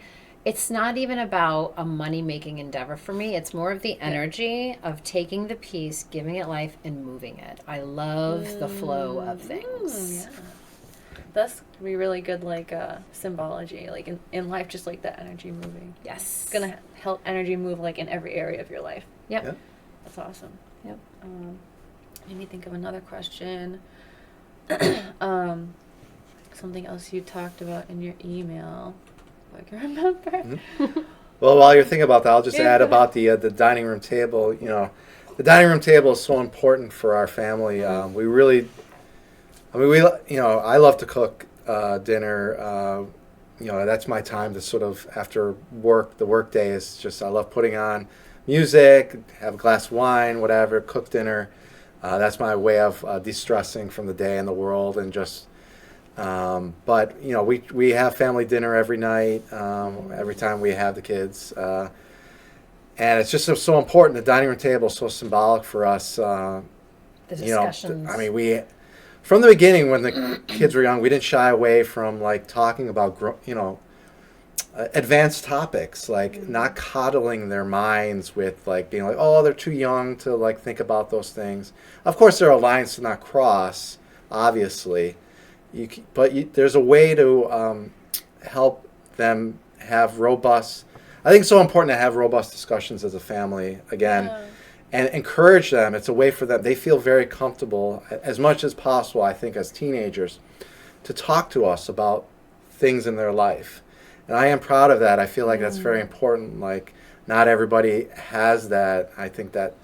There were definitely many times in my life, I felt that hurt me. That you didn't really feel like you could fully talk to somebody about things.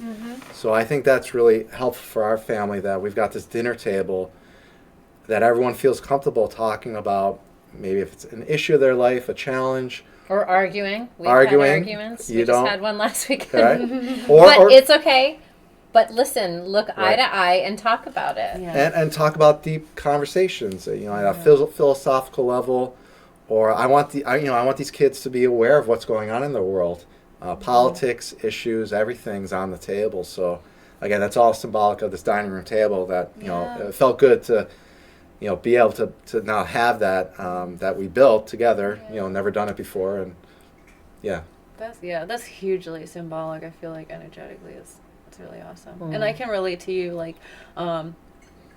what you're saying about like how important it is, because I feel like when I was younger I didn't really experience that in my family, so I kind of didn't probably learn to like ask people questions or listen to people when they are talking to me, or like have deep conversations with anyone.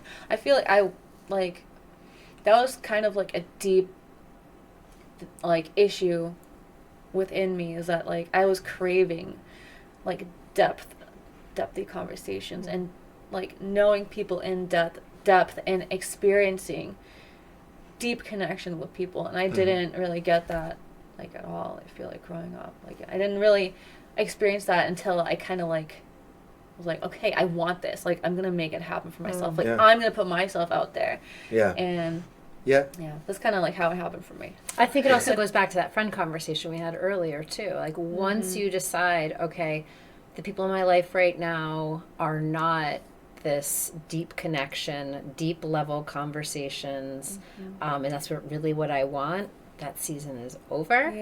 And then you're brought into this. Okay, so we met through, the Kennedy campaign, and we have such, like-minded ideas about what we want in the world. That goes deep. No, but it feels good to have that. I think it's important for everybody to feel like that they can honestly talk with somebody, and you're gonna get validation and honest feedback coming back, because there might be people that will like listen to you, but for whatever reason they're not they feel like they can't really, I don't know, you can't really have a real conversation. And I think you're right. Maybe not everybody craves this at a deep level, but there's certainly some people out there that want authentic relationships and conversations. And especially in the modern world, it could be, especially during COVID, it was just so difficult. I think a lot of people are more and more craving that authentic relationships and authentic things. And I feel like we're getting back on the road to that. I think a lot of people are kind of done with the sterile, politically correct, or just staring at a computer screen all day, fake social media relationships. That's fine. That's just part of life right now, and you can't, everything's moderation. So, I'm not saying social media is evil. It can be evil if it takes over your life. But you got to control social media, not have social media control your life. Use social media to your benefit, but you can't, I oftentimes feel like I like to go like on Facebook or what have you, like go in for a little bit and then jump out. I got to get out. For like a week. Because then if you get sucked in. Facebook is crazy. It's like, you don't even know, like, things just pop up and it's like, and you're like, okay, is something going to happen? It's like one of those videos where it's like things are happening and like you think eventually like something's actually going to happen, but they just keep like, I don't know. It's just like, it's like they want you to keep watching it. It's like this mindless, like pulls you in. It's like really crazy how they. Yeah.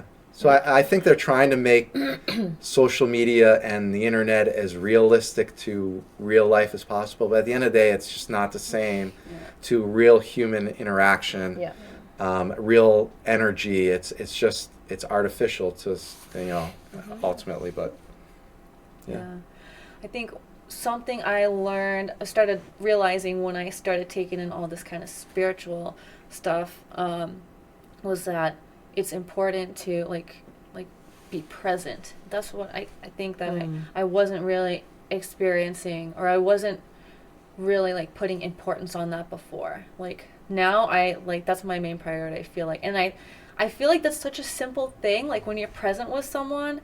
No, I mean it's simple, but like it's not always simple for like someone to grasp if you never learned like that's for me anyway, in my experience. But I feel like just that simple act like draws people to me like crazy. Like I work at a coffee shop and just like interacting with someone so presently, and the beauty in that too is it like opens up so many like possible like miracles coming into your life. Meeting people, relationships, and like connections, you can find. I made so many connections just being present with people. But it's also like a magnetic effect. Like people are just like drawn to me. When I come into that presence. I feel like we kind of experienced that yesterday at the grocery store again. We had a gentleman that we know, and he just, we had time, but started talking. I mean, he I think he sensed that we're type of people that we're happy to like have engage at in the aisle of a grocery store, and he he kind of went on a lot of things, and that's just so important for. And there's a shortage of that. I feel like there's not too many. A lot of people make the excuse that they don't have time to listen to other people, and people aren't being heard. And like I said earlier, so important, especially with young kids, to validation. So everybody's always busy. Always busy going somewhere into the future, right? Not living presently. Not being in the moment. You can make so many excuses as to why you're not present. And so when you have somebody who's actually sitting there listening to you actively, and they're active because they're engaging, right? They're responding to what you're saying. There's not a lot of people who are willing to do that anymore. And again, it goes back to social media. People are so used to engaging on a screen. Well, I think, a couple of things. Again, we're all bombarded our heads with so many thoughts and like things that we need to do. So it's like you're constantly like, oh man, I can't sit around and talk here because I got to do this and I got to do that. For me personally, I have a big planning background. Like, so I was in the world of economic and community development planning, and I don't know. I've always had like this planning mindset. So I'm big on writing lists, and for me, it's like, again, there's a million things in my life going on. There's a million things I want to do, but I have to write everything down and like pre-plan things. So it's like, and to be able to find time for everything, it's sort of like, okay, like at least a day ahead of time, it's like, okay, what do I need to do tomorrow? What are the high priorities? All right, these are the things I'm going to do for sure. If I have time, I will do some of these things. If I don't, all right, I'm going to push these out to these days. And I think it's important to like give yourself a buffer, because everything always takes longer than you think, no matter what it is. Everything in life takes longer than you think it's going to take. So be able to be, I think for me, to be able to be as mindful and in the moment as possible, I need to carefully plan and be like, okay, I'm going to set aside this amount of time to do something, but give myself a buffer. So like, okay, we go to the grocery store. It's like, but I'm not going to cut it real close, because, hey, what if somebody does bump into me that wants to talk to me? Either they really want to talk to me, or I really want to talk to somebody. I want to feel rushed. I want to feel because you never know when opportunities come in your life. It's almost like you plan to be in the moment consistently. It's like you're taking care of future Ted, and you're like setting yourself up to like, you know, map it out. Yeah. And like, Yes. I'm going to be present when I do this activity. Like, Yep. this is Right. why I set this time aside. Yeah. Right. But that helps a lot. Yeah, no. So for me, it's sort of this a lot of it is a dichotomy. It's like I'm not afraid of like chaos and like like adventure and things happening that I didn't exactly plan, and I try to be as fluid and open-minded to things as possible. But at the same time, I'm also an extreme planner. I plan my day out, my goals out very much, but I try to do it in a way that it allows for flexibility and an understanding that your best laid plans very rarely turn out the way you think it is. Yeah. But I still need those guideposts. I still need to, that's a way for me to center myself and to stay calm in situations by not overwhelming myself with too many tasks in any given day, or at least I need to have an understanding when I go into the day, like what I absolutely have to do. So the day before, I always need to, before going to bed, I was like, okay, I know I need to do these things. But he's also really good about, if something doesn't happen the way it's supposed to, like say we're on vacation and we go somewhere and it's closed. Oh God, what do we do now? Wally World. It's Okay, let's get on Google and see what else there is to do around here. He's always really good about taking advantage of opportunities and making things learning opportunities. Having almost like plan Bs, plan Cs, like backup plans. Yeah. Yep. Where I used to be like, okay, let's pack it up, go home. And Ted's like, not so fast. There's something else we could learn here. Or let's go for a hike. But I've also learned in the years with Ted that I don't have to do everything he wants to do. In the beginning, I used to, oh, sure, yeah, sign me up. In the last few years, I just thought, okay, I'm going slower. I want to maybe sit and read a book when I have free time. So, I have said, you know what, honey, you want to go on that winter hike? I'm okay not going and letting you go alone. But that was something I had to teach myself. I don't always have to be, with Ted on his adventure, but I also don't want to stop him from doing his adventure. So, but also fluidity, making time and not having such a rigid schedule where you don't have the time to talk to the guy in the grocery store. You're not waiting, oh my God, when's he going to stop talking? I've got to go and do A, B, C, and D.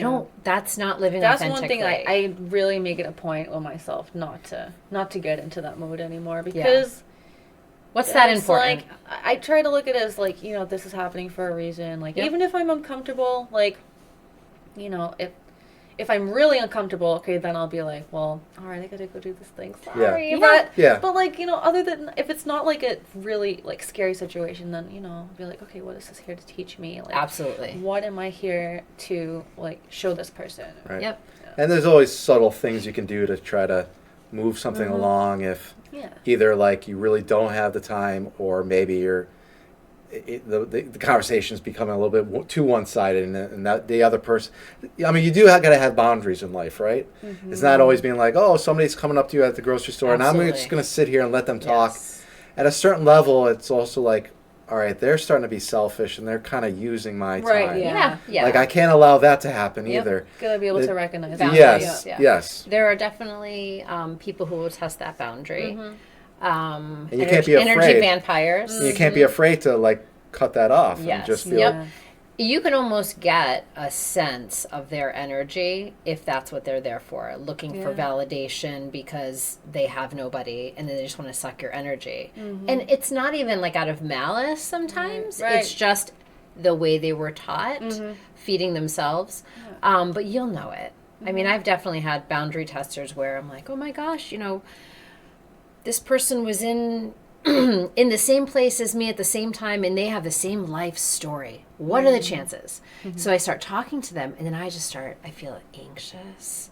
I feel yucky. My heart starts racing and I think, okay, this is not genuine. This is a boundary tester. It's time to step away. And eventually you could tell, like, if the other person's not genuinely interested in a two-way conversation. Yes. Right. Like, you could tell pretty quickly, like, okay, you've given them some time, and then you try to start talking, and then you could tell that, like, it's just going, they don't really want to listen They're to waiting you. for you to be quiet. So They can just keep want going. to, it's all on Yeah. their terms, and Yeah. then that's again where you got to start putting your boundaries up and just be like, okay, well, it's time for me to go, and yeah. All right, this brings me to a question. So I think I'm just gonna ask you guys all the questions. Sure. Don't worry about splitting it up. But something that you wrote in an email to me, Jillian. I really wanted to ask you, so I'm gonna go with that. Yeah, you said that you've learned to speak up and out against bullies and people who create chaos to feed on their own agendas. Kind of a little bit like what we were just talking about. I personally feel this urge strongly when I'm confronted with it, but I struggle to express myself in these situations without sometimes making an ass out of myself, in certain situations. Yeah. What's your practice for keeping cool in situations like that? Retracting instead of reacting. Mm-hmm. And I will definitely pat this guy in the back for that. He would say, you don't need to respond to that. Say if it was an email from an attack. You don't need to respond to that or sleep on it. Think about what to say. Because sometimes when people push you into fight or flight mode, we often react with fight. It's just intrinsically in us to want to stand up for ourselves. But I have found that my energy is best used by not fighting. But that being said, sorry, Timmy. That being said, growing up, like I said earlier, I was very outspoken, but I didn't like confrontation. But there was a couple times I would stand up for people. If someone was bullying someone and I was there, I wouldn't even think about it. And I would stand up to that person like, well, who are you? Who are you to belittle I like that that person? line a lot. Sometimes I think that I'm like, who are you? Yeah. I mean, we're all humans. We're all humans. And like, how dare you degrade someone else because of how they're living their human experience? So there's been a couple times in life where I have just kind of jumped into something because I felt the need to stand up for someone. Maybe they didn't need it. I don't know. But I've also learned in my older years to retract before I react. Yeah, no, that's true. But And then you look at it differently the next day, or But I just to add to that though, to me, a lot of it comes back to again choosing your battles. Like at the same time, I think both of us certainly have got plenty of our share of, in the moment, very aggressively standing up for ourselves or people around us. There are times when you do need to do that, and not be afraid to, if somebody's in your face and doing something that morally they're crossing a line with you. There are times where you are in the right, I think, to absolutely defend yourself stand your ground and fight back. But more of the sort of the mundane poking by the narcissists of the world via email and all sorts of different ways that people can poke you in modern life. and on social media, again, perfect example. Again, yeah, you would burn yourself out if you feel like you've got to like fight every time. It just makes sense. Like, when are the times to really like not feed that need for other people? But when is the time to really Fight back, be aggressive? stand up, There are times, but something the less words, the better. Often, be very clear and direct and Factual. Yeah, I think that's a big thing, right? Like, very to the point. If you've got to respond to some sort of attack, keep it as clear, as simple, straightforward as possible, right? All right, this question is kind of like coming off like he has water everywhere, and there's one like right here, and I was like, what is he like drinking? Or lapping up to right there. Jillian, I think I wrote another question. You and Ted together have some very passionate feeling on policy and activism. I feel like from the beginning of last year, I was rising so high spiritually. I thought I was just spiraling off into one blissful direction, and there was no. I feel like you're ready to say something. All the baggage I felt before in life. But when I started becoming involved in the Kennedy campaign, and then eventually sliding into the Trump camp, feeling all the collective hostility from the passions behind all opposed brought me back down pretty shockingly. All these learned feelings of unworthiness and fear took hold of me, and it was like that high spiritual place I was in didn't even exist for me anymore. And I didn't even realize this until I started coming out of the intensity a little bit after the Trump victory was secured. And I felt I could stop investing my energy toward making it happen. Anyway, that's just an example for what I want to ask you. How do you manage your vibration while still being so active and participating in the world in a way that opens you up to all the darkness and hostility that tries to smother our brightness? Wow, really good question.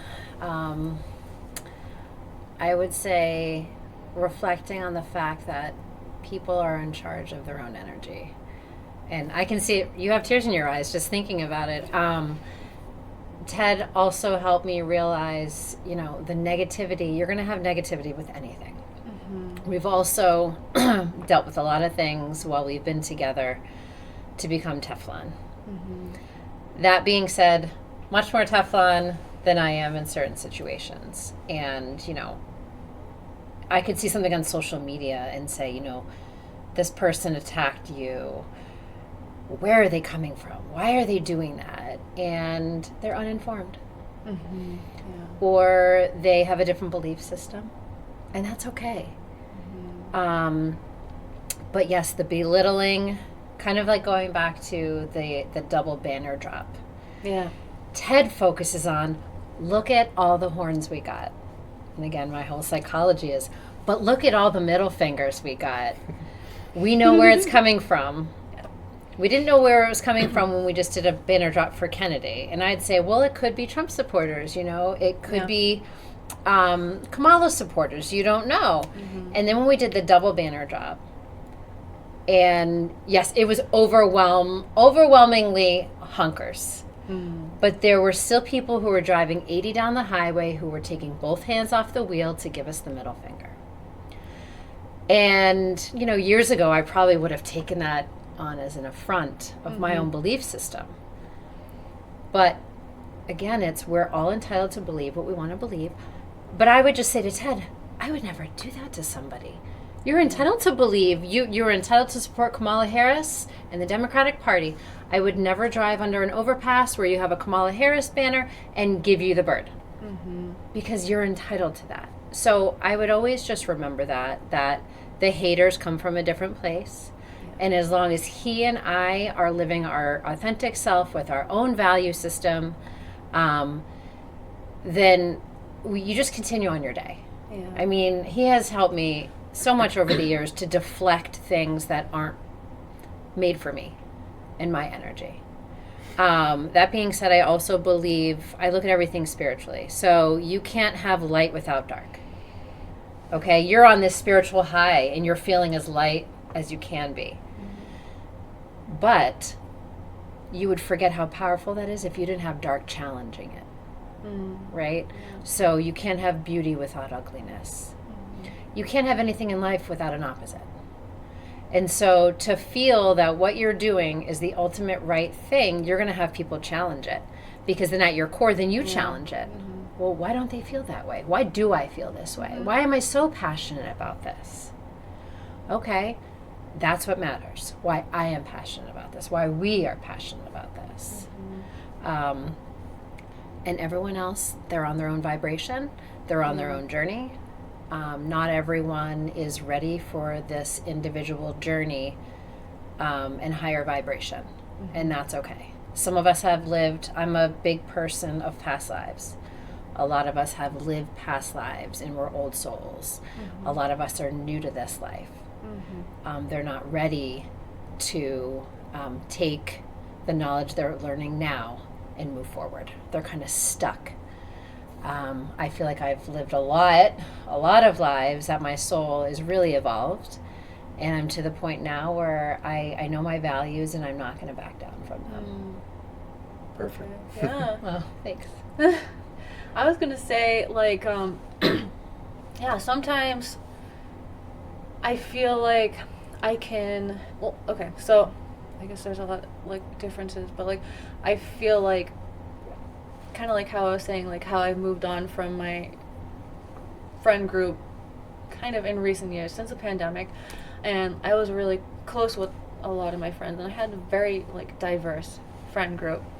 So I kind of like, you know, it was not like we grew apart for any like bad blood kind of reason or anything, but like I think back on like, sometimes I think about like what they would, I can feel, because like when I feel into like, oh, what does my friend think about what I'm doing now? Like they see me putting up this like Trump stuff on my social media, and I noticed that like some people have like just not, kind of like I feel like they cut me off, like they're not talking to me anymore. Like I was really close friends with some of these people, and that's like, I think that's the hardest thing. That's like what makes it really difficult to deal with, like, To make that decision and not look back. And it's I guess maybe it's because of that sometimes I feel like, am I right or am I wrong? Like, maybe I'm wrong, you know? I don't know. You're not. You're following your path. And I think what a lot of us has seen during this election is that people can't separate themselves from differing values, differing opinions. And that's not right either. And so again, friends for a season. I know there's people who have lost family members. A lot of people who have lost family members due to this election. For me and Ted, I know it wasn't just an election. I mean, when I found out that Trump won, I cried from this. Like, I woke up in bed and Ted had already been awake, and I said, "Did he win?" And he said he did, and I just had, I wouldn't call it an ugly cry, but it was just this energy of like, oh my gosh. And again, I'm not in love with Trump as a person. I'm in love with the fact that we needed to make a change, and Bobby is a part of that, and we weren't going to back down from supporting Bobby, so we supported Trump. We've met so many wonderful people with MAGA.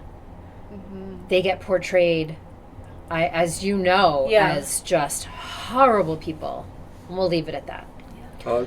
You have to be willing, when we went on this Trump train, you have to be willing to know that people are going to think the same about us. And they have. And that's okay. Because what other people say about you is none of your business. That's true.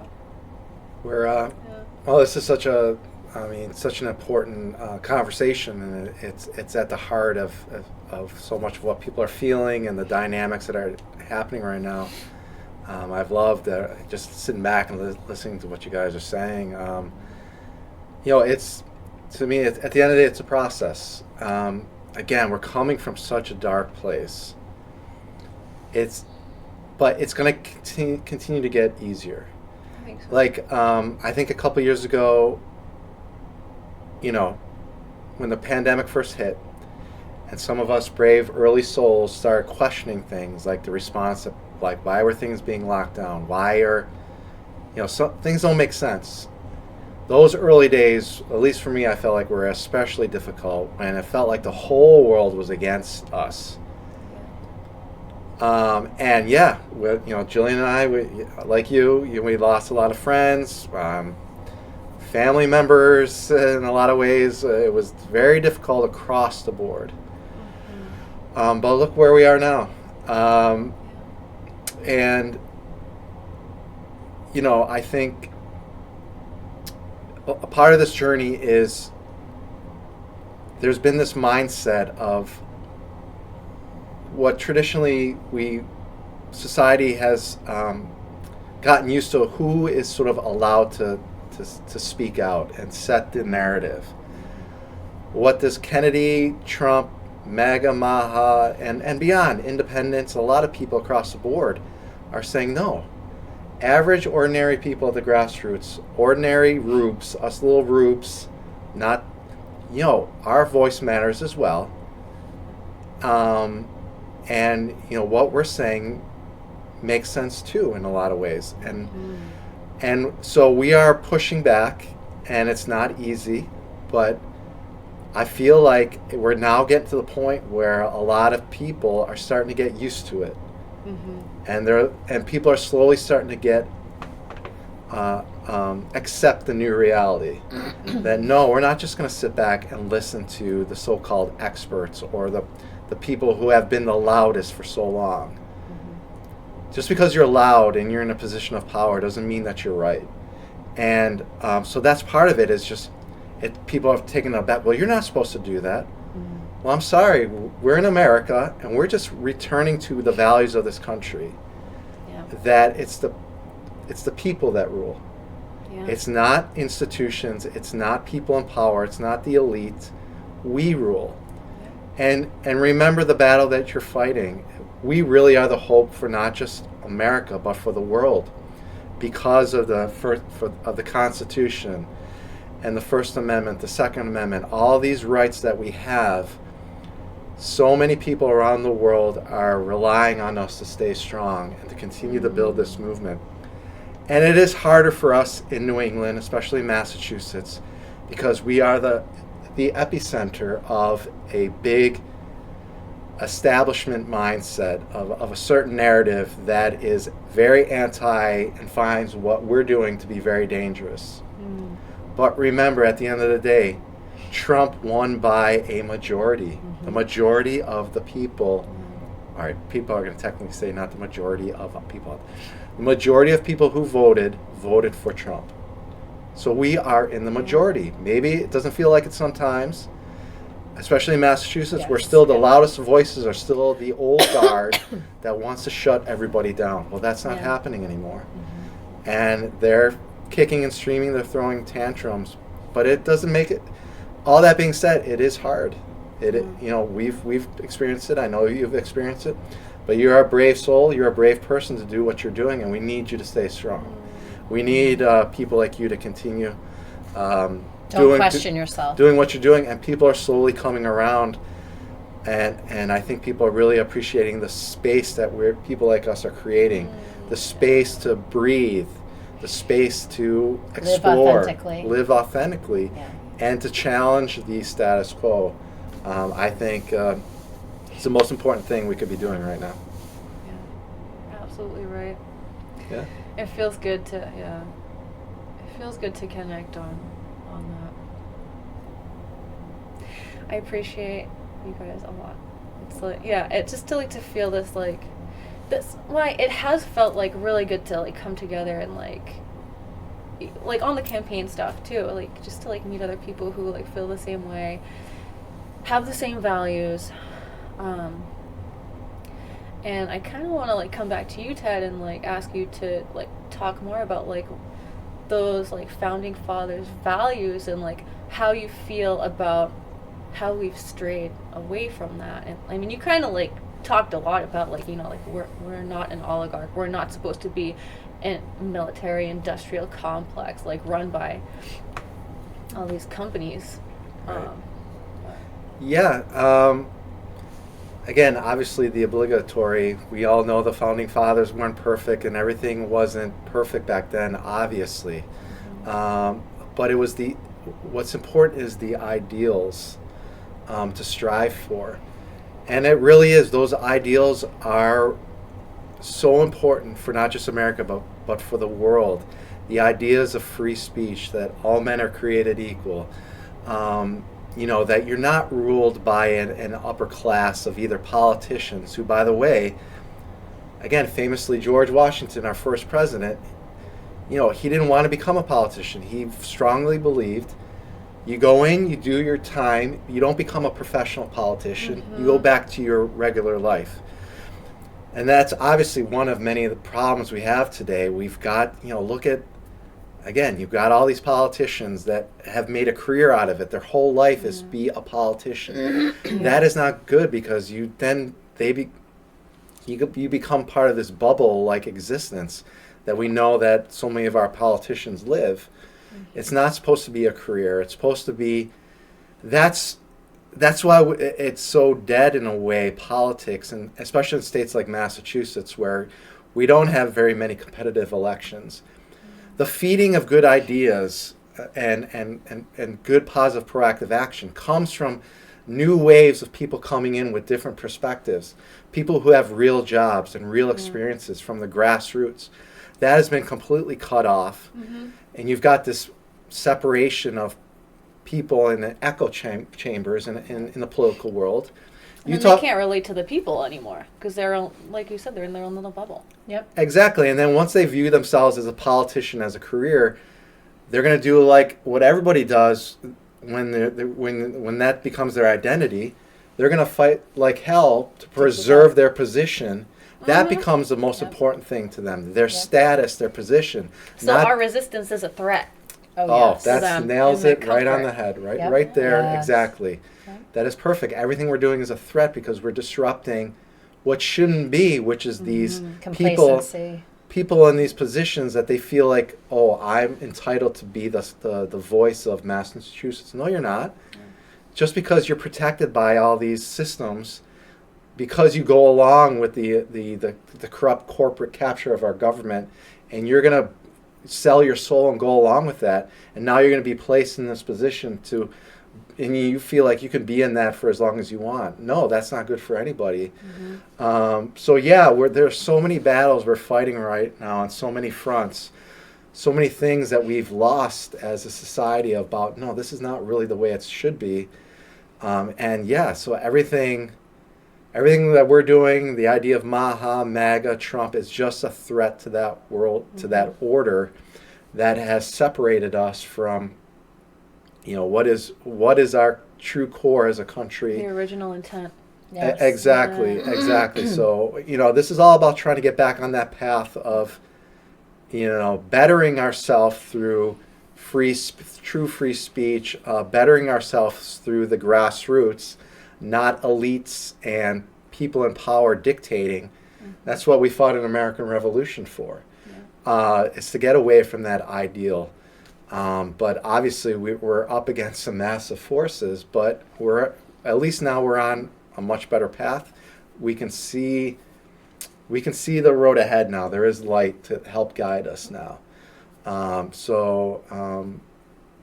just feel there's nothing more important that we could be doing than trying to get us back to those ideals. And again, not saying that any of us believe, even Bobby Kennedy, I don't believe 100% with everything he believes, or Donald Trump, but it's more about understanding the importance of coalitions.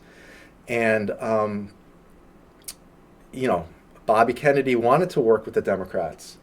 They made it more clear than anything. They put up the wall. They wanted nothing to do with him, which to me is going to be the fatal blow to the Democratic Party. They've gone down the road too far of shunning people who want to be, at their core, feel like they were Democrats, that they were liberals, progressives. This is sort of the idea of, at some point, we talked about this earlier, you try to work with a group of people. At some point, when they basically give you enough fingers and say, like, we want nothing to do with you, all right, fine, I'm going to walk away. And that's what Bobby did. Like, and then, and we've now reached a point where enough people have walked away, and you're going to now gravitate to at least Donald Trump was open and willing to talk and listen to other people. So naturally, that's going to attract people that maybe traditionally weren't viewed as Republicans or Trump supporters. It's beyond that, because even Trump,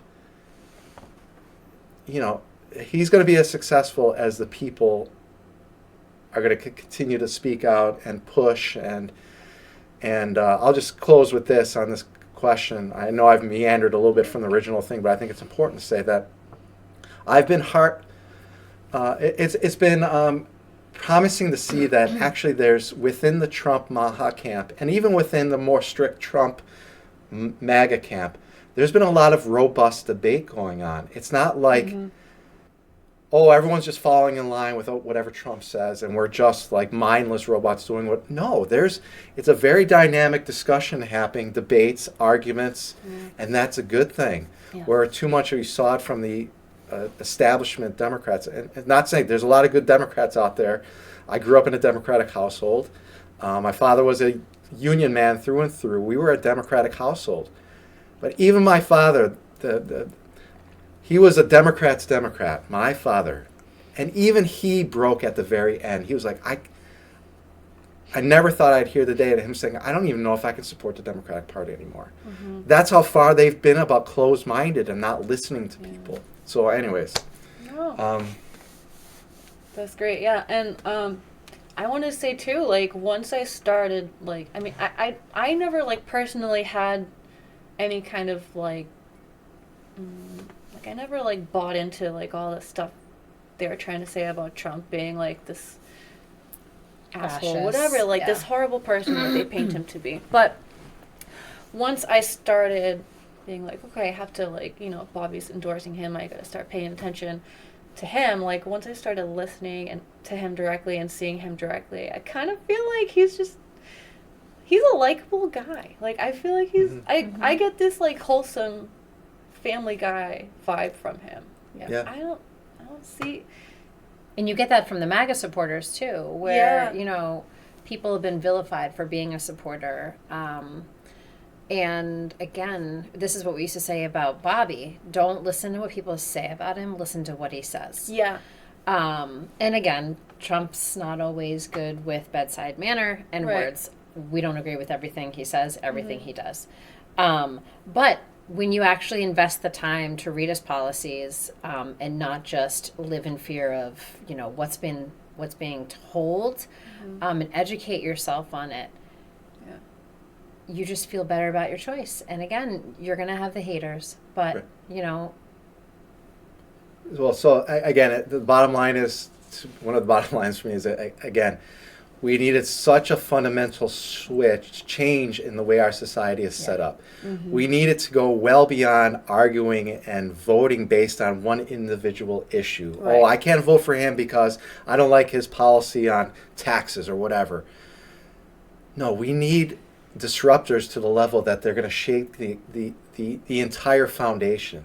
It's so much bigger than, like, policies now. Absolutely. So much bigger. So that is Donald Trump. He is shaking the absolute foundation of things to such a core that it's opening up lanes and opportunities for legitimate fundamental change to our status quo and the ability to return to our roots in a way. And now you teaming up with Kennedy, another massive disruptor.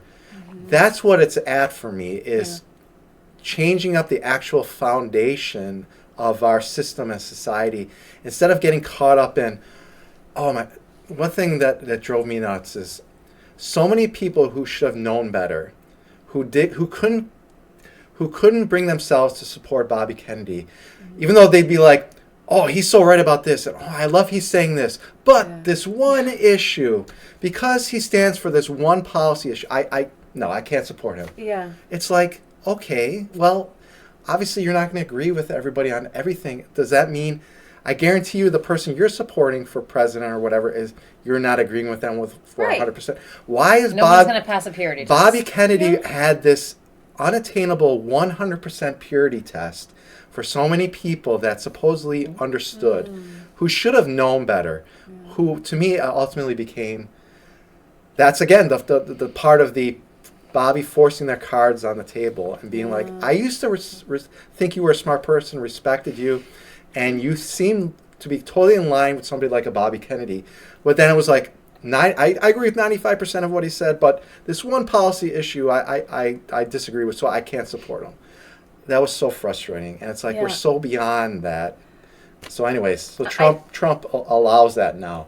And I think it is like the fundamental core values thing, like we all have to like look at and come together on. Like I feel like the core value that brings Maha and MAGA together is like freedom and questioning. Yes. Not letting people tell us how to live and restrict us in any way. I think that's like I think that's why I cried when I That's the woke up main and thing. found out that he had won, because I knew we were going to continue to have our freedom to choose. Right. Yeah. And that's part of the thing that people are still trying to grapple with, because again, in the the stereotypical 1960s, that was the Democratic side. right. The idea of freedom and questioning things was so stereotypically, and it was more on the Democratic side. It is completely flipped. And but that's not unusual. Throughout history, major shifts happen where the two sides completely flip on issues, and we're clearly at that point right now. And that's causing a lot of people's heads to explode. They can't grapple with the idea that so much has changed. But you got to go with it, roll with it. Yeah, that's kind of the thing, like with our friends and moving on, like the season. Well, we said the seasons. There's a are- reason or a season. Season or a season. Yep. And if we're not letting ourselves move on to like what makes more sense, then you're keeping yourself stuck in like the old ways, and you're also holding the collective back a little bit by that. But like I think the more of us who resist and the louder we are, we're getting more difficult to ignore. Absolutely. That's really great. And I think that you are doing a good job of that with your podcast. So I Oh. want to talk a little bit about that and like what like inspired you to start doing that and what drives you with that. I mean, Oh yeah. I guess. Well, thanks. Well, yeah, you were on a guest on my podcast always. That was a lot of fun. So, again, my goal is to make sure we don't lose the momentum and take advantage of this maybe once in a lifetime opportunity. This amazing coalition energy we have at the national level. How can we now translate that now to our local towns, Massachusetts, New England as a whole? So really, there's so many podcasts out there. There's tons of great podcasts. So many of them are focused on talking to people at a national level. I felt like there's a void in there's so many great leaders at the grassroots. There's so many interesting things happening in our communities. So I feel like there's a big void in having discussions on policy issues and people who are change agents at the local and state level. So the idea with my Reclaim podcast was talking with proactive doers and positive people at the local and state level. Politics, but not just politics, beyond. So I just did a podcast, just released it a couple days ago, talking with an expert on fluoride. And we talk a lot about Newburyport because they're having a discussion right now. They're talking about potentially removing fluoride from their water. So again, this is just perfect. Obviously, Bobby, this is now at the forefront. We're having discussions about things that a lot of people didn't want to have a couple years ago. These are now at the forefront, and now it's happening in real time. So we had a great discussion about fluoride and activism in Massachusetts. So that's the idea with my podcast. It's really, I'm looking for ways to fill gaps to help create a sustainable movement, an oppositional movement here locally. And I'm not looking to step on anyone's toes or recreate the wheel. It's more about now creating a coalition of there's so many great already existing organizations and activists in Massachusetts and New England. I want to help create a loose coalition of all these people who are doing things, and how can we support each other? And then also on the side, as I said, fill in where I feel like there are gaps. I feel like there's a gap and that's where my podcast comes in. And then also I'm getting more and more into investigative reporting. So I did an actual article on fluoride in New Report, and more of an investigative report style of writing on my Substack. I did one in Amesbury a few weeks ago I'm proud of, looking at potential toxicity in material used for playground equipment. Wow. And it morphed into a discussion also of lack of transparency in our government, local government. So I feel like these are important things to help build the momentum and help a sustainable coalition movement in Massachusetts to, at the bottom line, have more competitive elections in Massachusetts, more robust discussions on politics. So I've got maunity.org as a website now, really Nice. with that laid out. I've got my reclaimparty.substack.com, which is where my podcast is. Well, it's linked to Rumble, but also some of these political writings and investigative articles. So anyways, yeah, it's a very exciting time. I think there's so much to look forward to, and yeah, it's all good. That's all awesome. good. Yeah. And you mentioned the name is Reclaim Podcast. Do you want to explain what does that mean to you? Well, it's right here. It's my I noticed that one. reclaim. Oh, nice. I think reclaim is the greatest word in the English language, especially when it comes to politics, because Yeah. reclaim forces you to think. I think it forces you to be in the right mindset, to be proactive about your life. Go out and reclaim it. So to me, like if there was ever like an opportunity to create a third party, I'm not feeling as passionate that needs to happen now. But the idea of calling it a reclaim party, like to me, it focuses on what needs to happen: going out and reclaiming our lives and our community, reclaiming our politics. I like that idea more of like just hoping for things or protesting. That's being too defensive and still viewing our leaders as like putting them on a pedestal. I'm going to protest and hope that you do the right thing. No, when you get in the reclaim mindset, it's like, no, you go out there and do the work to reclaim your life and show the way. And if they're not listening to us, then we got to be proactive in pushing them aside and allowing new voices in. So I don't know. That's amazing. Yeah. Yeah. I love it. And I noticed that you asked some of your guests on your podcast if they would ever consider running for office. And I think you told me you have been in office or you've run for office before. I wanted to ask you to talk about that if you'd like. Yeah, so both. So I was I served 8 years as on my planning board in Amesbury, so I was elected twice. Although planning board, it wasn't like it was difficult because it was one of those things where it wasn't enough people. But it was officially I was elected to the planning board. So that's a lot of work. It's that's definitely a good way to give back to your community, and it's needed. We need more people to do that. So I did that for 8 years, but I've run for mayor of Amesbury, and I've done it. The last time was last year, but I've done it as a pure independent. And you want to talk about attracting the wrath of the establishment and the status quo, and so I was kind of a threat to both the Democratic establishment and the Republican establishment. Which again, I want to make clear. I think we need a serious shakeup in the Republican establishment in Massachusetts as well. Yeah. The Democratic establishment is not the only one who has failed us and has put up walls. Anyways, but I was attacked from both sides. But I'm definitely glad I did it. You learn so much, putting yourself in the fire that way.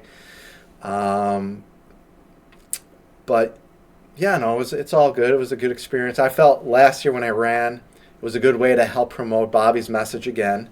Running for mayor in Amesbury, I didn't shy away. I decided right up front, I'm going to lead my mayoral campaign and not shy away one fact that I'm 100% behind Bobby, and I'm volunteering for his campaign, and You were transparent. I was transparent. You don't often get I was in politics. transparent about that, and but again, as I told my kids, you could view as I lost, of course, but it's led to bigger and better things, and I couldn't be. You've got to experience losses before you can really learn. Practice run. Yeah, Maybe. exactly. So, Yeah. but yeah. Well, also you say, I didn't do it to win. Well, I wanted to win, but Of course you whatever. did. He is competitive, but you did it because it was the right thing to Yeah. do. Our favorite quote. We got many, but we have on our. She did a beautiful.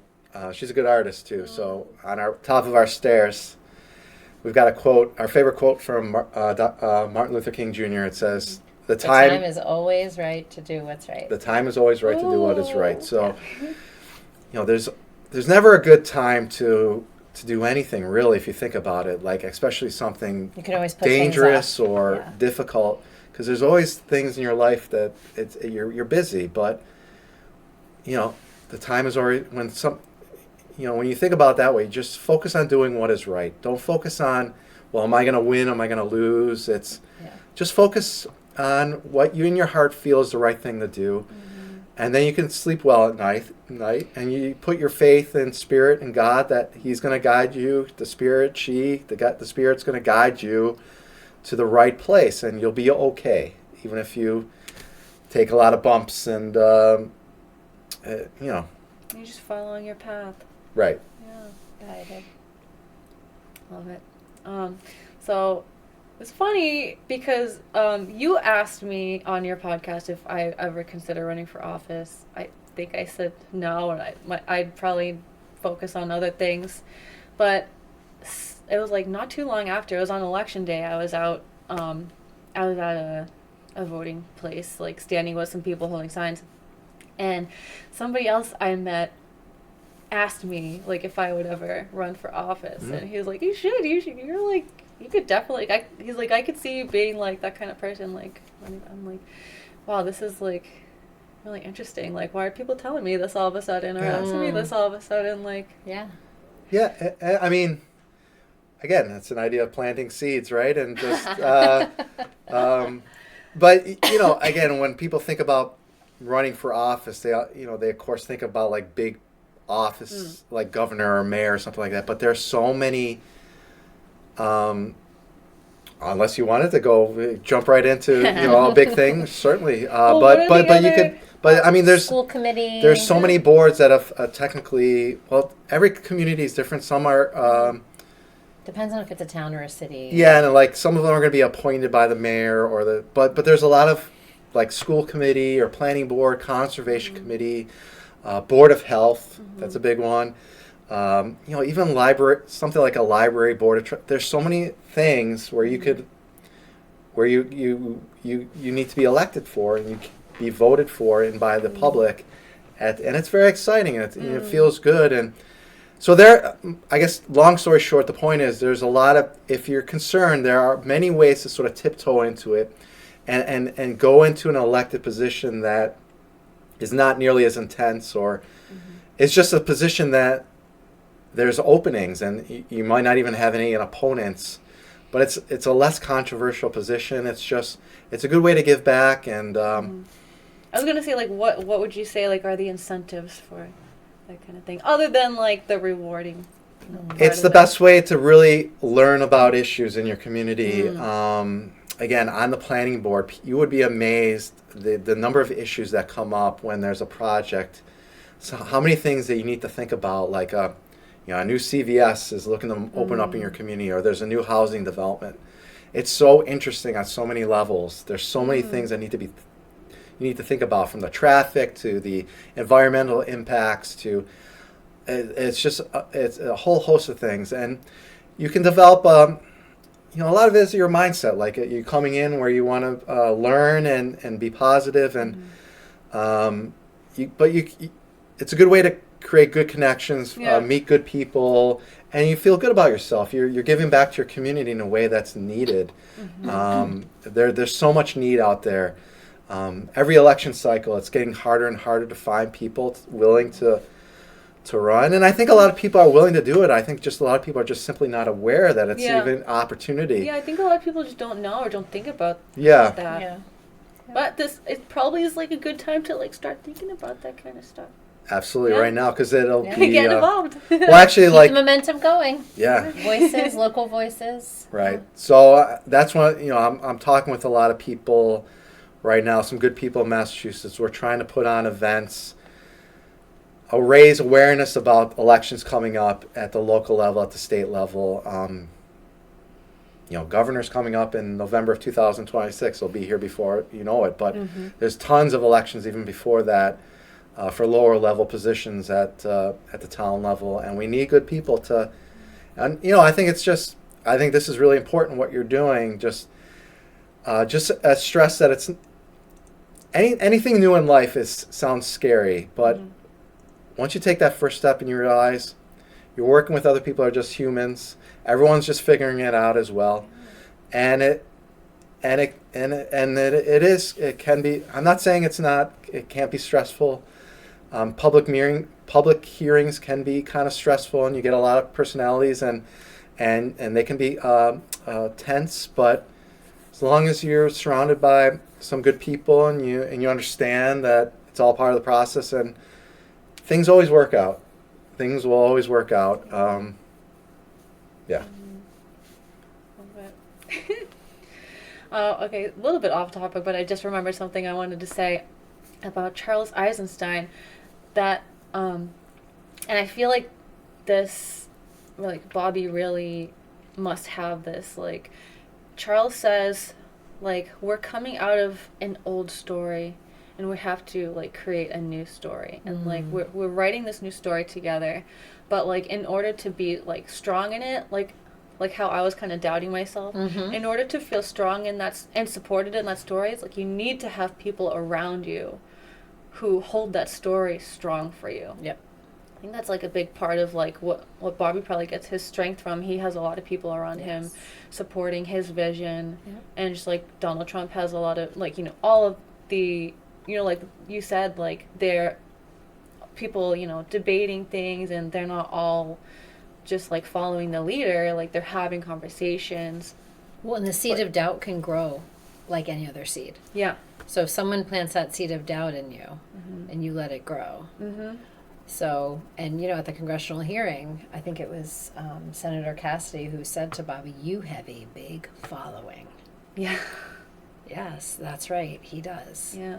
And I think the thousands of people who stand behind him give him the strength to keep on going and doing what's right. Yeah.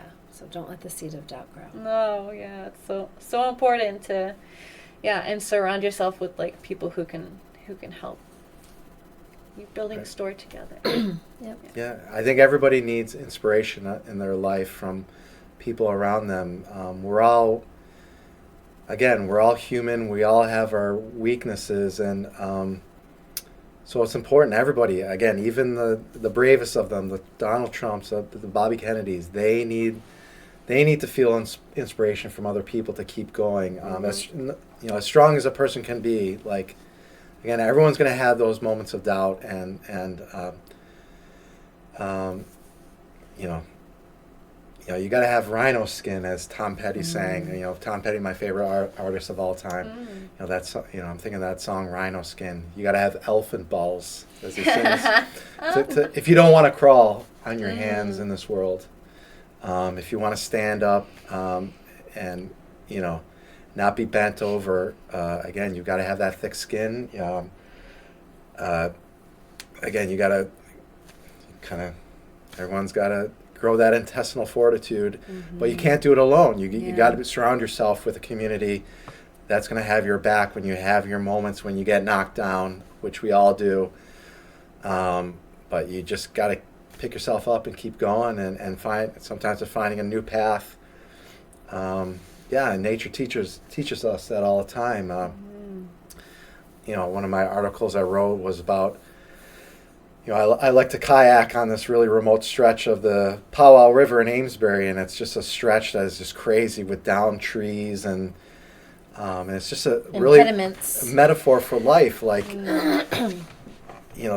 sometimes, but sometimes you just look ahead and you're like, wow, I don't even know where the path is anymore. And this happens in a certain stretch of the river where, like, literally the first time I went down it, it was a wild part of the river. It hasn't been maintained. There's down trees everywhere. There's just, I don't even know where to go. I got lost. But sometimes when you just, it's the funniest thing. It's like you move over like 2 feet, and suddenly you get a different perspective of the whole forest. And it was like one little tree is clouding your vision, and you move over, and oh, there's the path. So it's just like, it's always, being like having the mindset of being like water, like a river, just finding a way to get around the impediments that are constantly being put in front of us.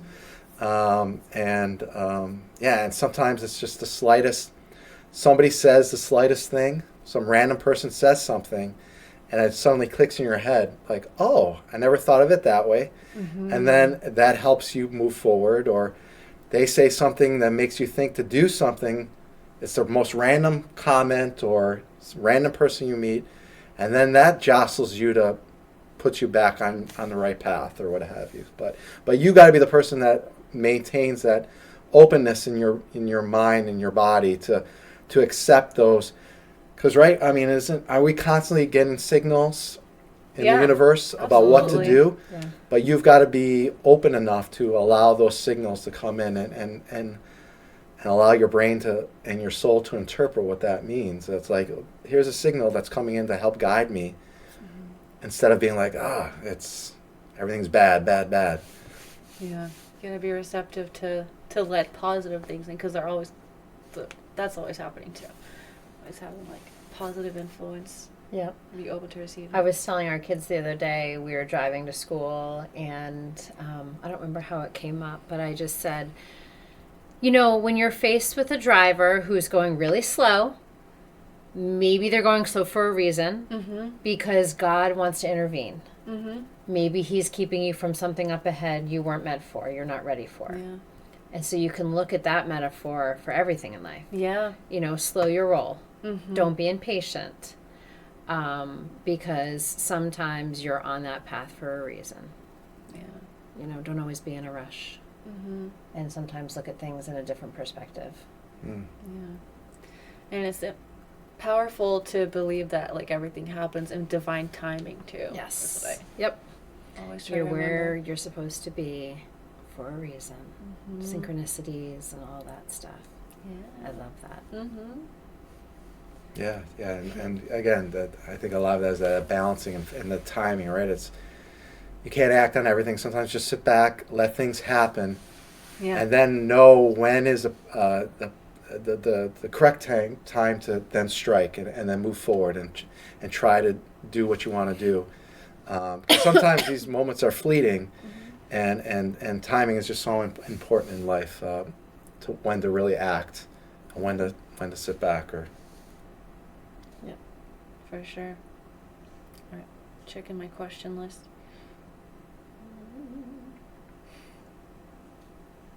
Okay, Jillian, you told me we are all human and we should not fear one another. Do you think you'll eventually become fully fearless? And what do you think is the most common reason people experience fear? Well, Whoa. again, I'll tap Ted on the back for that. And I also have an old friend who he just said, if you fear something, you're not really living. And Ted, when he ran for mayor, he's like, I don't fear anybody. Because if you live with fear, you won't live your authentic self and you won't go after what you want to go after. I think fear is an easy out for a lot of people. There's so many things to be fearful from. In the media, in the propaganda, it's so easy for people who have their TV on all the time to live a fearful life. There's a lot of bad shit that goes on in the world, in a human experience. And if you allow that to be on in your life, white noise or right in front of you, there's so much to be fearful for. We don't have cable. we don't watch TV. If we learn about something, it's on the internet. Yes, we have our phones. Yes, we scroll our phones. But we are in charge of when we do that. And I think a lot of people allow themselves to buy into the fear. But again, we can't have dark without light. Yeah. Right? So in order to rise above that darkness and that fear, you have to allow the light in. And a lot of the ways that I used to live life was finding a way why I couldn't do something because it was out of my comfort zone. And we have had one of our major arguments and learning things that I took from that one fight was, Ted lives life with finding a way that something can happen. Finding any way to make it happen if you want it to happen, instead of finding the excuse as to why it can't happen. And it used to come so naturally to me to be, oh, well, I can't do that because. And now I can honestly say, I think, oh, okay, how am I going to make that happen? But I think it's an easy and complacent way to live to say, how can I not do this? Yeah. Because if I do go for it, I'm stepping out of my comfort zone. I might have to learn something new. I might have to take somebody else's perspective, and that's uncomfortable. But how else are you going to learn? Right. So So I need to add, I've talked about all of her skills with woodworking and all these things she's brought to the table. Like, she's brought so much, of course, to my side as well. I mean, I'd be in a corner and just almost in a, I don't know. There's so much that we're able to do. It's a partnership. Like, one person can't do it alone. And I've learned so much from her from her background, especially about how to deal with people and her bubbly personality. And she's so she has this light and positive nature about her that doesn't come natural to me. I can be kind of although we're talking a lot about me being a positive person and finding ways. At the same time, I've definitely got a negative side to me, and she sort of fills that gap of those gaps in my personality that being so the best way I describe Jillian, I said this early on. Jillian was that kid in high school that is not part of any clique, but she could be part of every clique. Like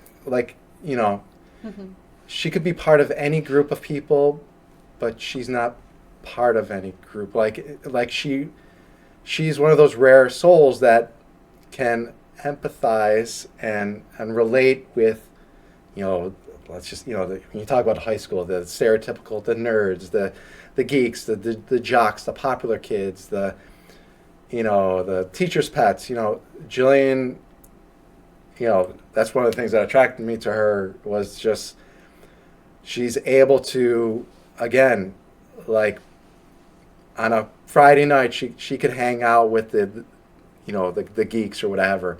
Saturday night she could hang out with the jocks, and everyone would like her and everyone would feel comfortable being around her. And that's so rare. I was never able to do something like that. Like, bring that type of energy to a situation. So, I think I just never wanted to be pigeonholed into a personality. Yeah. And into a group and have people look at me as, oh, well, you're a such and such, or you're a such and such. No, I'm just me. Yeah. So she's able to blast through life in that way of like overlooking people's stereotypes of who a person's supposed to be. And we all do that. The stereotypical cliques. And so again, she's able to sort of and I know rise above that and really be a part of all those groups and be that important link of helping people find connections where maybe they wouldn't normally be. Again, going back to I'm going back to Dazed and Confused. The main character, Randall Pink Floyd, he was that cool character he would hang out with the hang out with the smart kids on a Friday night, but he was the he was the star of the football team. Mm-hmm. You know, there's not too many people who can pull that off, but he was, in that movie, he's genuinely like that. And Jillian's kind of genuinely like that, where she can be with all sorts of different types of groups of people, and they feel comfortable around her. Mm-hmm. Well, because I think we're all interconnected and we all have a place in each other's life for a reason. Yeah. So if we've been directed to one another, it's for a reason. Or Yeah. a season. Yeah. Yeah, and you can get along with everyone. Yeah, I try. Yeah. But I also think I don't need to be friends with everyone. Mm-hmm. Yeah. I can be nice to everybody. Yeah. We all have that in us, and to be kind and to be a kind soul. Mm-hmm. But I also don't have to have a friendship with Right. everybody. Yeah, it's like recognizing the God that is within all of us, but also understanding that like you know, you have that inside you too, so you don't need to look outside yourself to Mhm. like fill yourself with anyone else's, you know, Yep. energy. But it's nice to co-create and come together Mm. and hang out. Absolutely. Like-mindedness can go places. Yeah. All right, Jillian, I wanted to ask you, because you told me that you are interested in singing and harmonizing. I want to ask you, like, how, like, what is it, or what is your interest in singing and harmonizing, and like, do you like know anything about sound healing, and is it like a spiritual thing for you?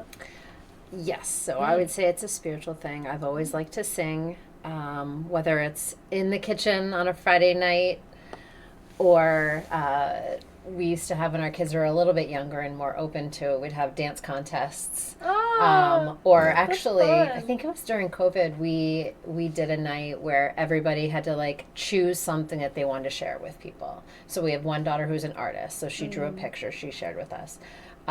Ted worked on a comedy skit. I danced to a song from Sia.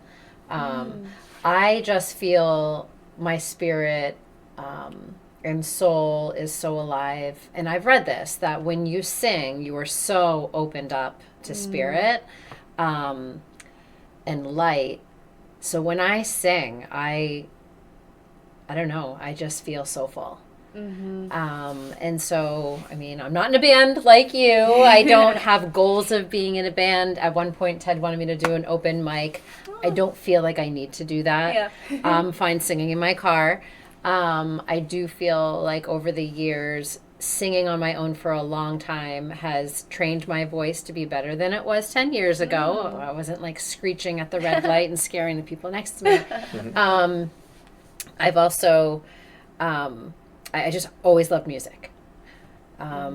So when I had said that to you, like singing and harmonizing, I'd be open to like, what kind of music do you like? And do you want to sit and sing?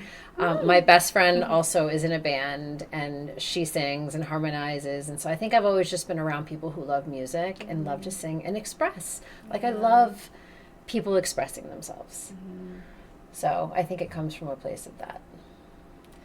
Yeah, it's a good feeling. Like even like recently, I feel like learning more about like how like really belting it out sometimes, because I live by myself.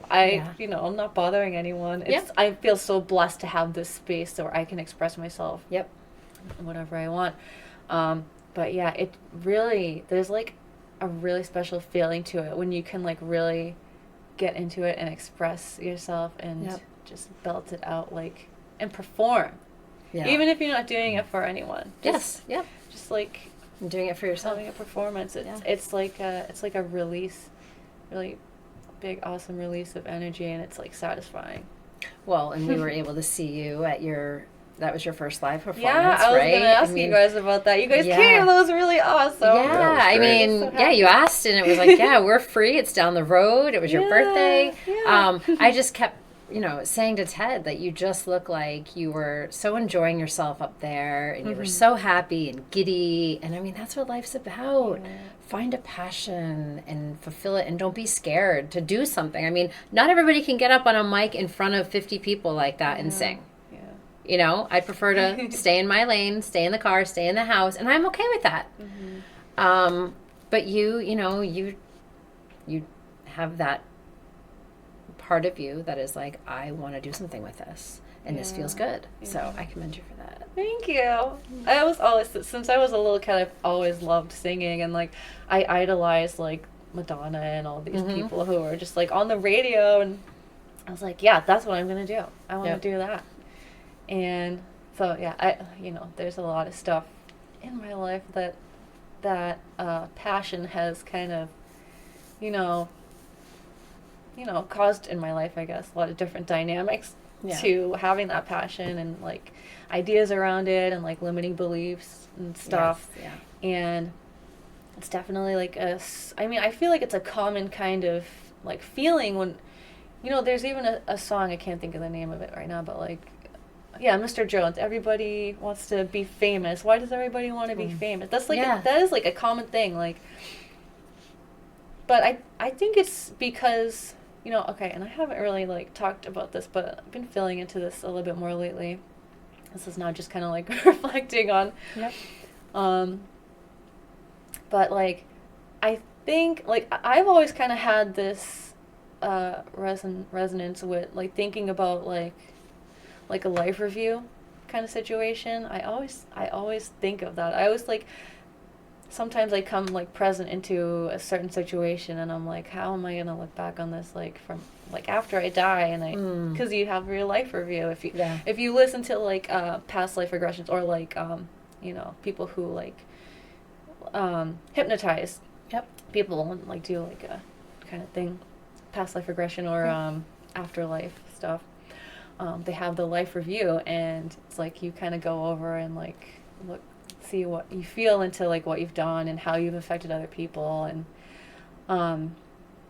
I feel like it's also like a Truman Show kind of thing. Like I don't think I've ever seen that movie, but like he believes like it, or like I literally referenced him, right? that movie last night, and I said sometimes I feel like we're living in a Truman Show because so many things just feel out of our control or contrived by somebody else.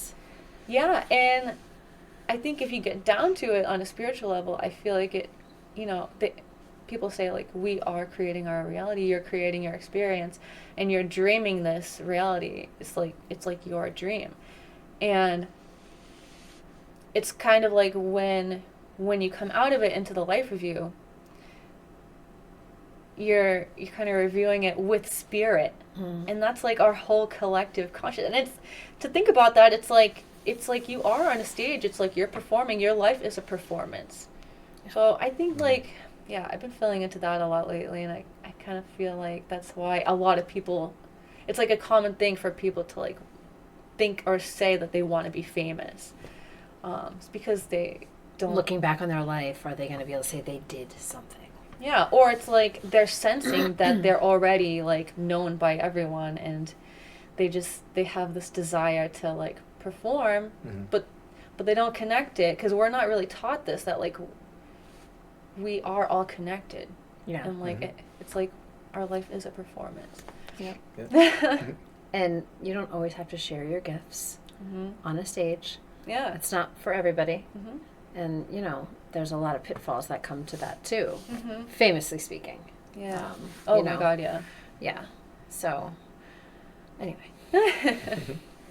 Yeah, I feel like after life review, we're all famous there. Everybody knows us. Like we all know each other. So it's kind of like, let me see, how did you do? What did you do in this life? We talk about it. And are you proud of your accomplishments? And Ted, did you want to talk about any like your healing journey or anything, or like you talked about like going through like mental health stuff and oh boy, could have like hours, but we can save it for next time if you want. I mean I've been at the lowest that you can be at one point, mentally speaking, but also physically. I had some chronic diseases, and really there's maybe just keep it at general for both sides. Really, it was just a matter of just sort of getting to a point of being like, I'm sick and tired of being sick and tired. For example, one of the chronic health issues I had was colitis, which supposedly is incurable. I went to doctor after doctor. I was in really rough shape for a while there. Saw many doctors. I was on medication after medication. I was just getting worse and worse. And I was kind of at the end of the road where it was time to get serious surgery, like having parts of my intestines removed, which would have really disrupted my quality of life. And I remember just, being in my house one day at like a very weak point, very bad place, and just being like, you know what, I'm sick and tired of being sick and tired, and you know what, I'm going to take control now. I'm not listening to the standard advice. I'm going to take control. And it was trial and error. It didn't happen overnight, but I found the right mix of things between mindset, the type of meditation I was doing, the type of medication, the type of food, supplements. Supplements were big. Naturopathic doctor. Naturopathic doctor, and I got to the point where I fully cured myself, and I've been in remission for a long time. I don't even know that part of his life. I was not even That was there for before. that, and I would never know if he didn't tell me that he was that sick. So again, just the power of the mind really is incredible. But it really comes down to there's no one single solution. There's no magic pill. You've got to take into consideration your own makeup as a person, your life experiences, and trial and error. You got to try different things. You got to be open to different things. And one of the proudest things of my life, the final time I went back to one of the standard doctors, and he was just kind of like, well, how did you do? Like, well, how everything's fine? I'm like, yeah, everything's good. And I introduced him to a couple of concepts that he's like, he didn't know about, like this one. A big help was this certain probiotic and blast of gut, really focusing on the gut bacteria. And he genuinely was like, I'm going to look into this and maybe start. So I felt good that to not only overcome the sickness, but a rare moment where I actually had an adult conversation with one of the standard doctors where they actually wanted to listen to what I had to say, and they took something away from my journey, and hopefully they were able to maybe broaden their. But it's so difficult to be a standard doctor, right? Like we know doctors that it's almost impossible to be a standard doctor these days, and if you actually want to explore different alternatives other than the 10-minute, you don't have any time to really know a person's individual needs, and they're almost forced to just be like, take this drug, because they have no other time to do anything. Not healthcare. So, anyways, in terms of the mental health, I mean, I was in a place of, not wanting to live really for a little bit, and I could go on, the number of things happened in my life, and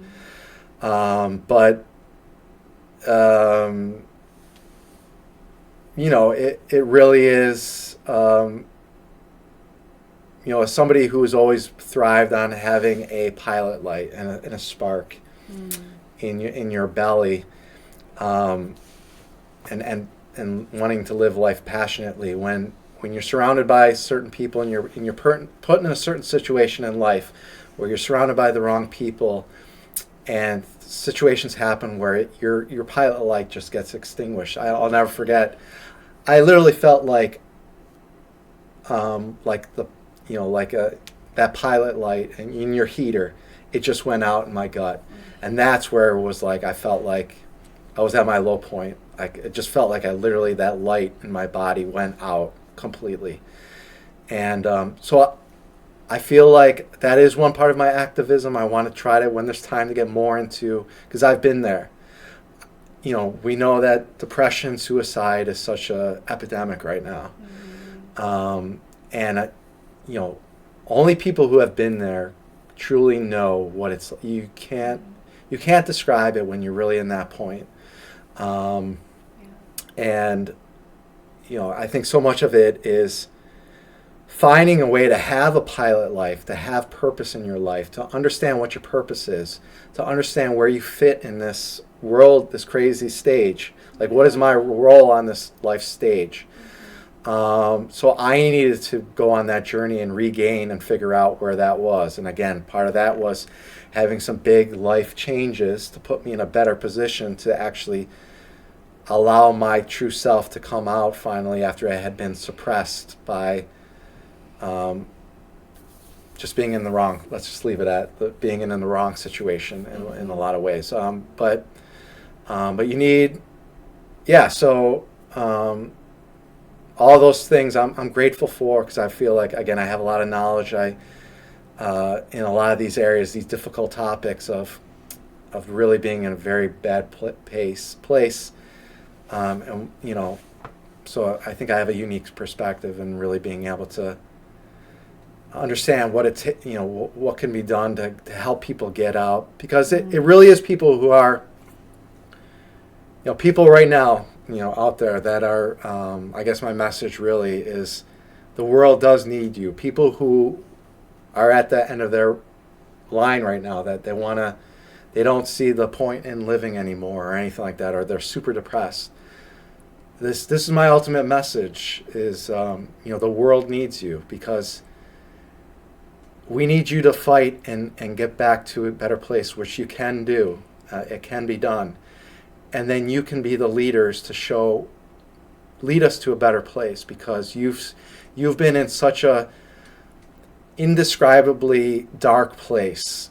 You understand how dark where your mind can go, and that whole thing, that phrase, people like to say, you wouldn't wish it on your worst enemy.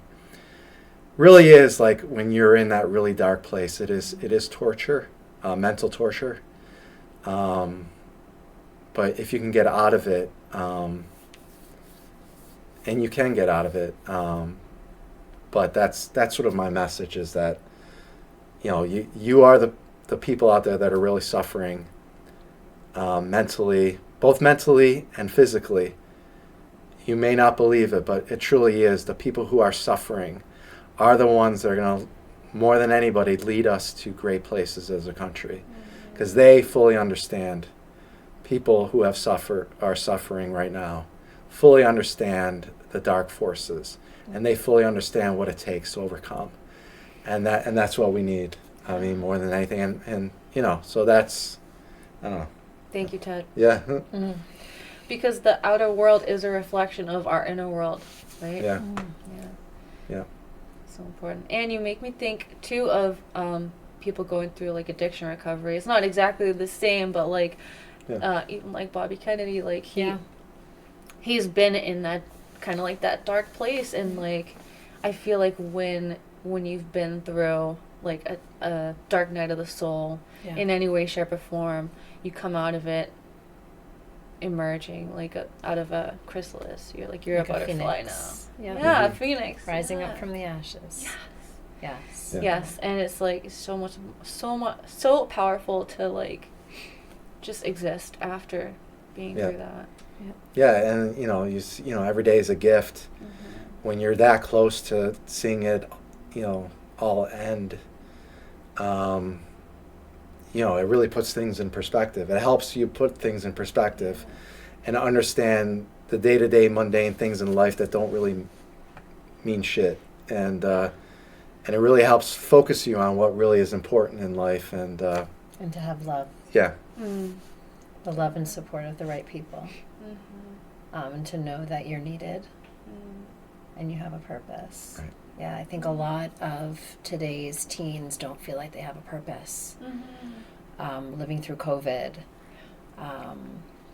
and just living on social media, they don't feel like they have a purpose. Yeah. So there's definitely an epidemic of suicide now in that population. Yeah, I mean, there's just entirely too much amount of suffering going on out there, both physically, chronic illness, and mentally too. And it doesn't have to be. It shouldn't be that way. We're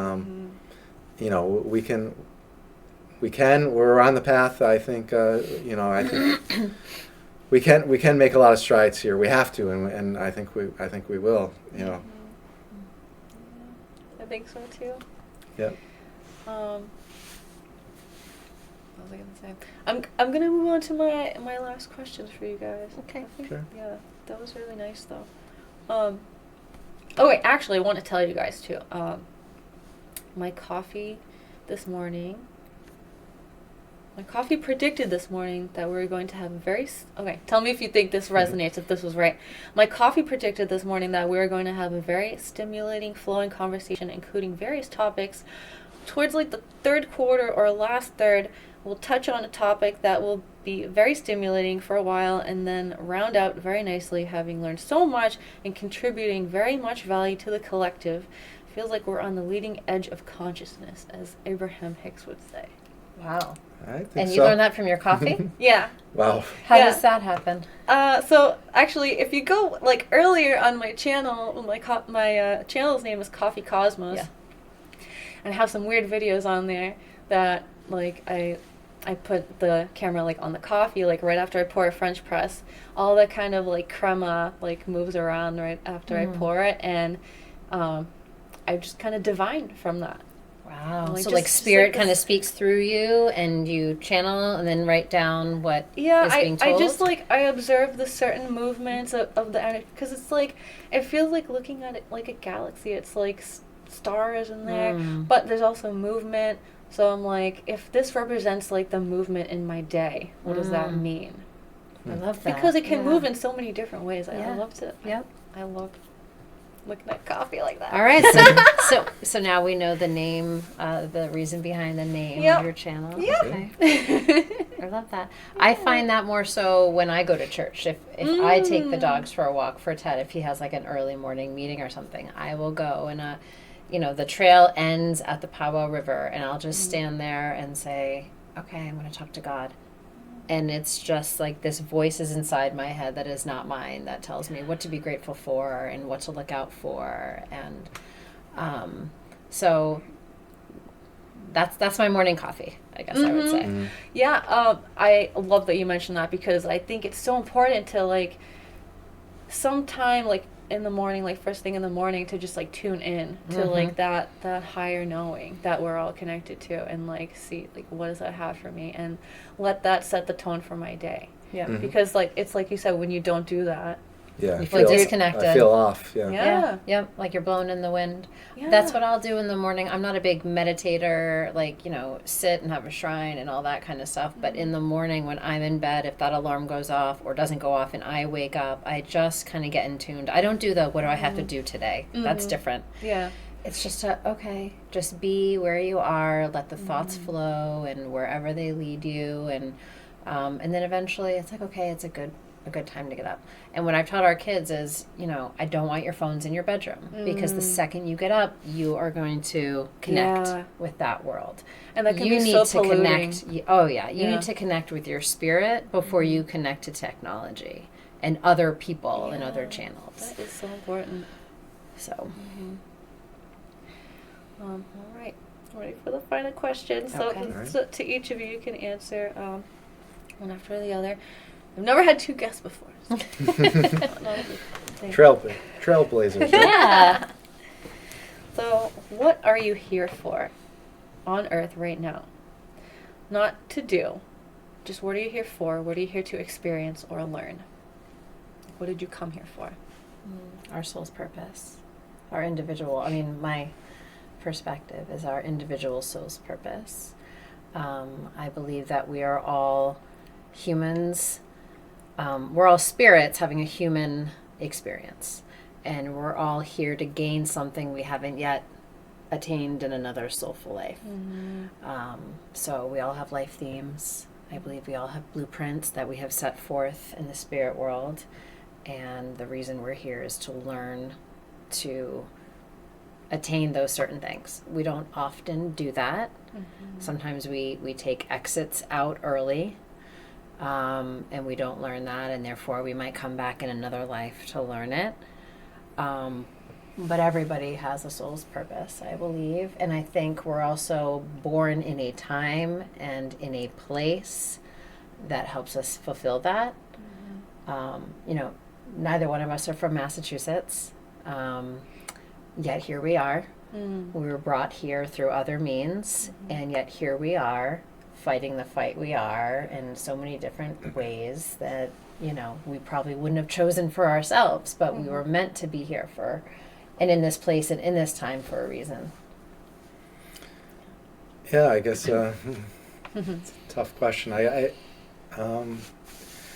just be part of be a link in a long chain of carrying on tradition and good values, and you know, I'm just, when you asked me that question, I just thought about, you know, trying to carry on with our kids' family histories and good values, and trying to instill them to be fighters and to want to live a good life, which is to always stay true to yourself and you know, try to make a positive difference. And I think that really is, I think, a kind of part of it. I'm envisioning, again, just being just a one little link in this endless chain, and through time, and wanting to be part of a good chain. You know? Yeah. Not break the chain. Yeah. Not let people down. Like, yeah, no, you're an important link. You need to do your part, and Not break the chain. You're counted on, and yeah, I guess. Cool. Can we ask you the same? Oh, yeah. What am I here for? I have done my own episode where I answered this, but I'm gonna feel into this now. I like, part of that answer then was like, I think I'm here to experience the beauty that is this life, and also perpetuate beauty, like letting people see beauty in everything, and trying to show that to people. I'm like really passionate about this awakening, and just like helping other people awaken to see how like precious and beautiful this life is. So that's like, That's a that would good, be, like, the general. good link to have in the chain. Yeah. Yep. And I can feel that resonates with you. You are an empath. You've got the tears in your eyes. You feel everything. Big time. Yeah. Yep. That's like, too, like, it's like when I feel into the collective, like during the election, that's why I was like, you know? Yeah, you were taking on the hard. negative energy. Yeah. Yep. I felt that during COVID, just going to the supermarket. I was like, why am I anxious? Why do I feel anxiety? I'm Oh feeling my God. fine. I'm not buying into things that don't feel right to me. Yeah. I was feeling other people's collective fear. Yeah. Before my spiritual awakening, which started happening in 2020, I didn't know why. I mean, I guess I know now, but like I was always tense. Like I was holding so much tension in my body. Probably because like I got to the point where I didn't want to let myself feel anything anymore, and I was just like, I was tense all the time. My body was always in pain. So that's kind of how I experienced that up until I realized like what was happening, and I came into like breathing and meditation practices and relaxation practices, yoga and everything like that. That's helped me a ton. So Yep. yeah, I'm very, and like I pull cards for myself every night, and actually I think last night and the night before I did like a monthly pull for February, and I kept getting this message of like sensitivity, like you know, honor your sensitivity, and there's something else I'll tell you guys later. I'll go look at it later and tell you guys. But. Yep. Ted, you said something about passing on tradition, so I'm gonna follow up with one of my other questions, which is, what traditions do you value and honor enough to pass on to the next generation? Well, again, just being a big believer in standing up for what you believe in, truth, a lot of traditional sort of, like strong family values, not necessarily the makeup of a family, but just, family values such as open communication at a dinner table, having those types of things. So, I'm sorry, what was the question? What traditions Yeah. and values do you honor enough to pass down to the next generation? Yeah. So again, it's not living in fear, fighting for what you believe in, never betraying yourself, and your who you think you are. Hard work. I mean, it's. I think to really be your own man or your own woman, you got to put in the work. You got to stand up for what you believe in, and you can't be afraid to stand alone for what you believe in. You can't be fearful of that. If you can do those things, if you can work hard, really work hard, and stand up for what you believe in, and as I said, and not be afraid to call out bullshit wherever you see it, and not be afraid to stand alone, you can, you could put your head down at night and fall asleep easily. You can be proud of yourself. You can live with no regret. And I think that's a key thing to pass on, is to not, not be fearful and feel like that there's people above you that you need to bow down to. We're all humans. Nobody's perfect. You've got to make your mark. You've got to let, if you don't let the world know what you stand for, the world's going to tell you what to stand for and is going to dictate your life. Yeah. So all these things about being full, a strong person internally, be fully secure in yourself. That's the thing I want to pass on to our kids, both our girls and our boys, more than anything. Is just, and don't hesitate. I mean, life is short. Don't hold off. Like there's no time to waste. It's like the time is always right to do what is right in your life and everything. So just keep moving forward and stay in the light. Nice. What about you, Jillian? So what I would pass on to my kids, love and light is always what guides me. And our kids know, and Ted and I were talking about this recently, that we're pretty proud of the fact that our kids know they can come and talk to us about anything. So always be an open vessel for other people. You don't have to have a degree in therapy to give somebody a listening ear and advice. And I know our kids cherish that, knowing they can knock on our door and talk about uncomfortable things. And also validating. Kids need to be validated. Like if they need anything other than love, they need to be validated. And we don't always have the time to listen to everything. But if you have a minute and you can give them a minimal encourager, oh, I see your point, or I love how you use the color red in that picture. That goes so far. Kids want to know that you're seeing them and that you're hearing them. Yeah, So validation. definitely. Yeah. What can we expect to see from you in the golden future of humanity? What is your role in our transition to higher consciousness? It's kind of, if you didn't already answer in the other questions. Yeah, I think I've probably highlighted a lot of those things, but I think ultimately, like, again, coming back to this chain thing, I view myself as trying to be a connector of a lot of good forces. Again, the way I see it, like, I think I can play a helpful role in filling in those gaps, again, in the world of activism and trying to make a better communities and so forth. Again, I see a lot of good people out there doing a lot of great things, and organizations and individuals. What can I do to help connect people and to make into an even more powerful movement?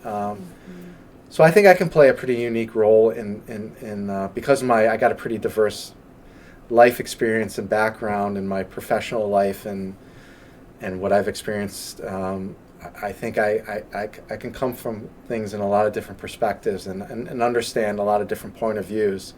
How can we now work together to create something even greater as a whole? So that's my role right now is to be that connector. Love it. Anything to add, Jillian? I don't think so. I think just stay the course and do what feels right in your gut, because your gut is the strongest brain you have. Yeah. Yeah, and just continue to mingle with like-minded people, and the naysayers, let them kind of just stay in their own lane, and don't let them challenge what is where your moral compass is. Follow your moral compass. Nice. All right, you guys are out of water, and it's starting to, the sun's going down, so just gonna ask you one more question, and then we can get you guys some water, and I'll pull a card for you guys real quick. Okay. What is your highest, brightest vision of the future without worrying how to get there? Highest and brightest vision of the future.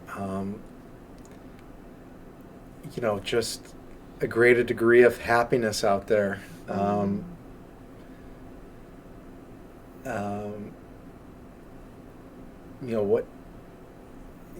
We just change the way we view progress in society. Instead of hyper focusing on things such as economic growth rates and unemployment rates and so forth, things that we sort of start looking at things more holistically about growth in humanity and enhancement of our happiness. Like, what are indicators that we can develop to gauge people feeling more fulfilled and more purposeful in this life? Are there ways to focus? Can we focus on that more?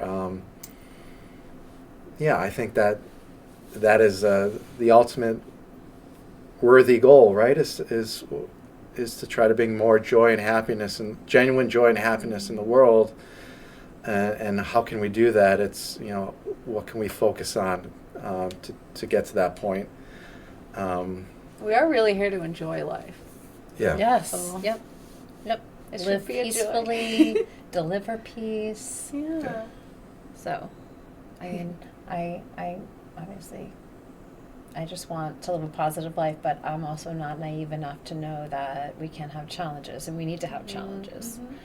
But I think when you realize that life isn't going to be easy, everybody has something going on. Yeah. We don't, nobody lives behind a white picket fence. And if they tell you they do, they're lying.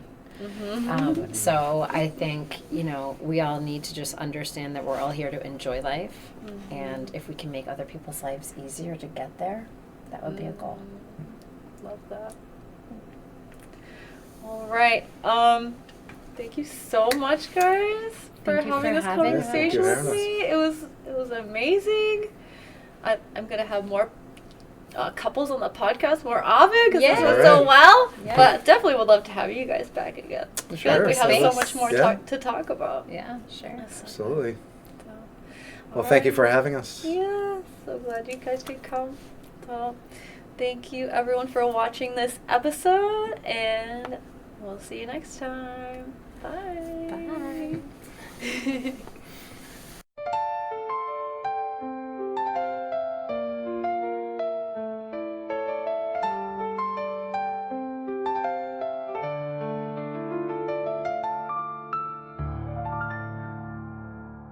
Mysteries now unfold, shadows whisper, tales untold. Kimono's heart beats fast, revelations here are lost to us.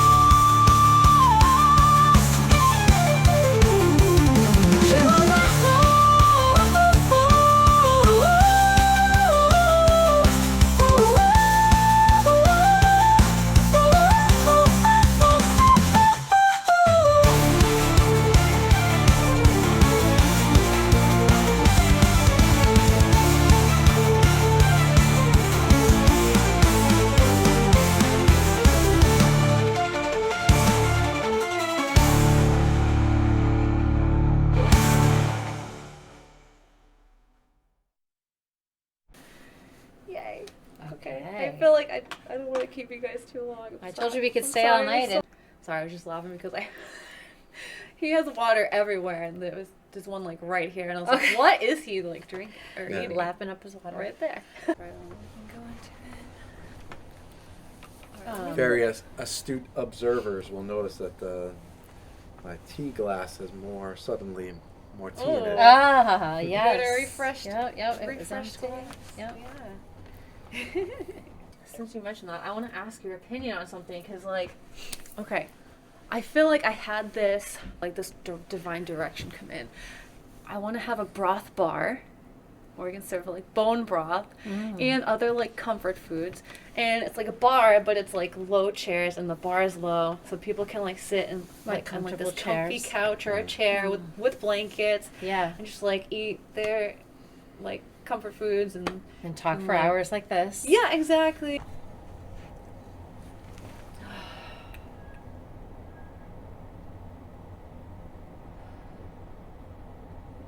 Whoa. Holy shit.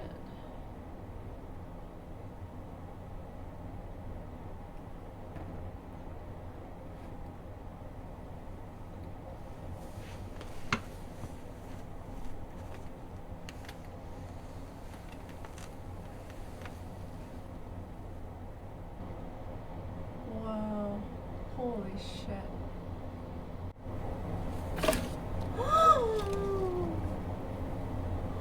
Sorry.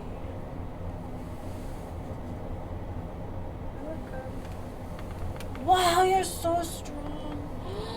I'm so sorry, God. I ripped you. I'm sorry, darling. You're so strong.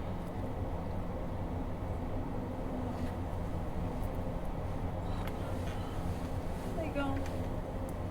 Okay. Bye.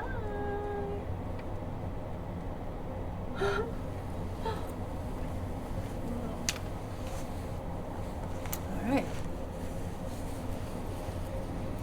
Got him.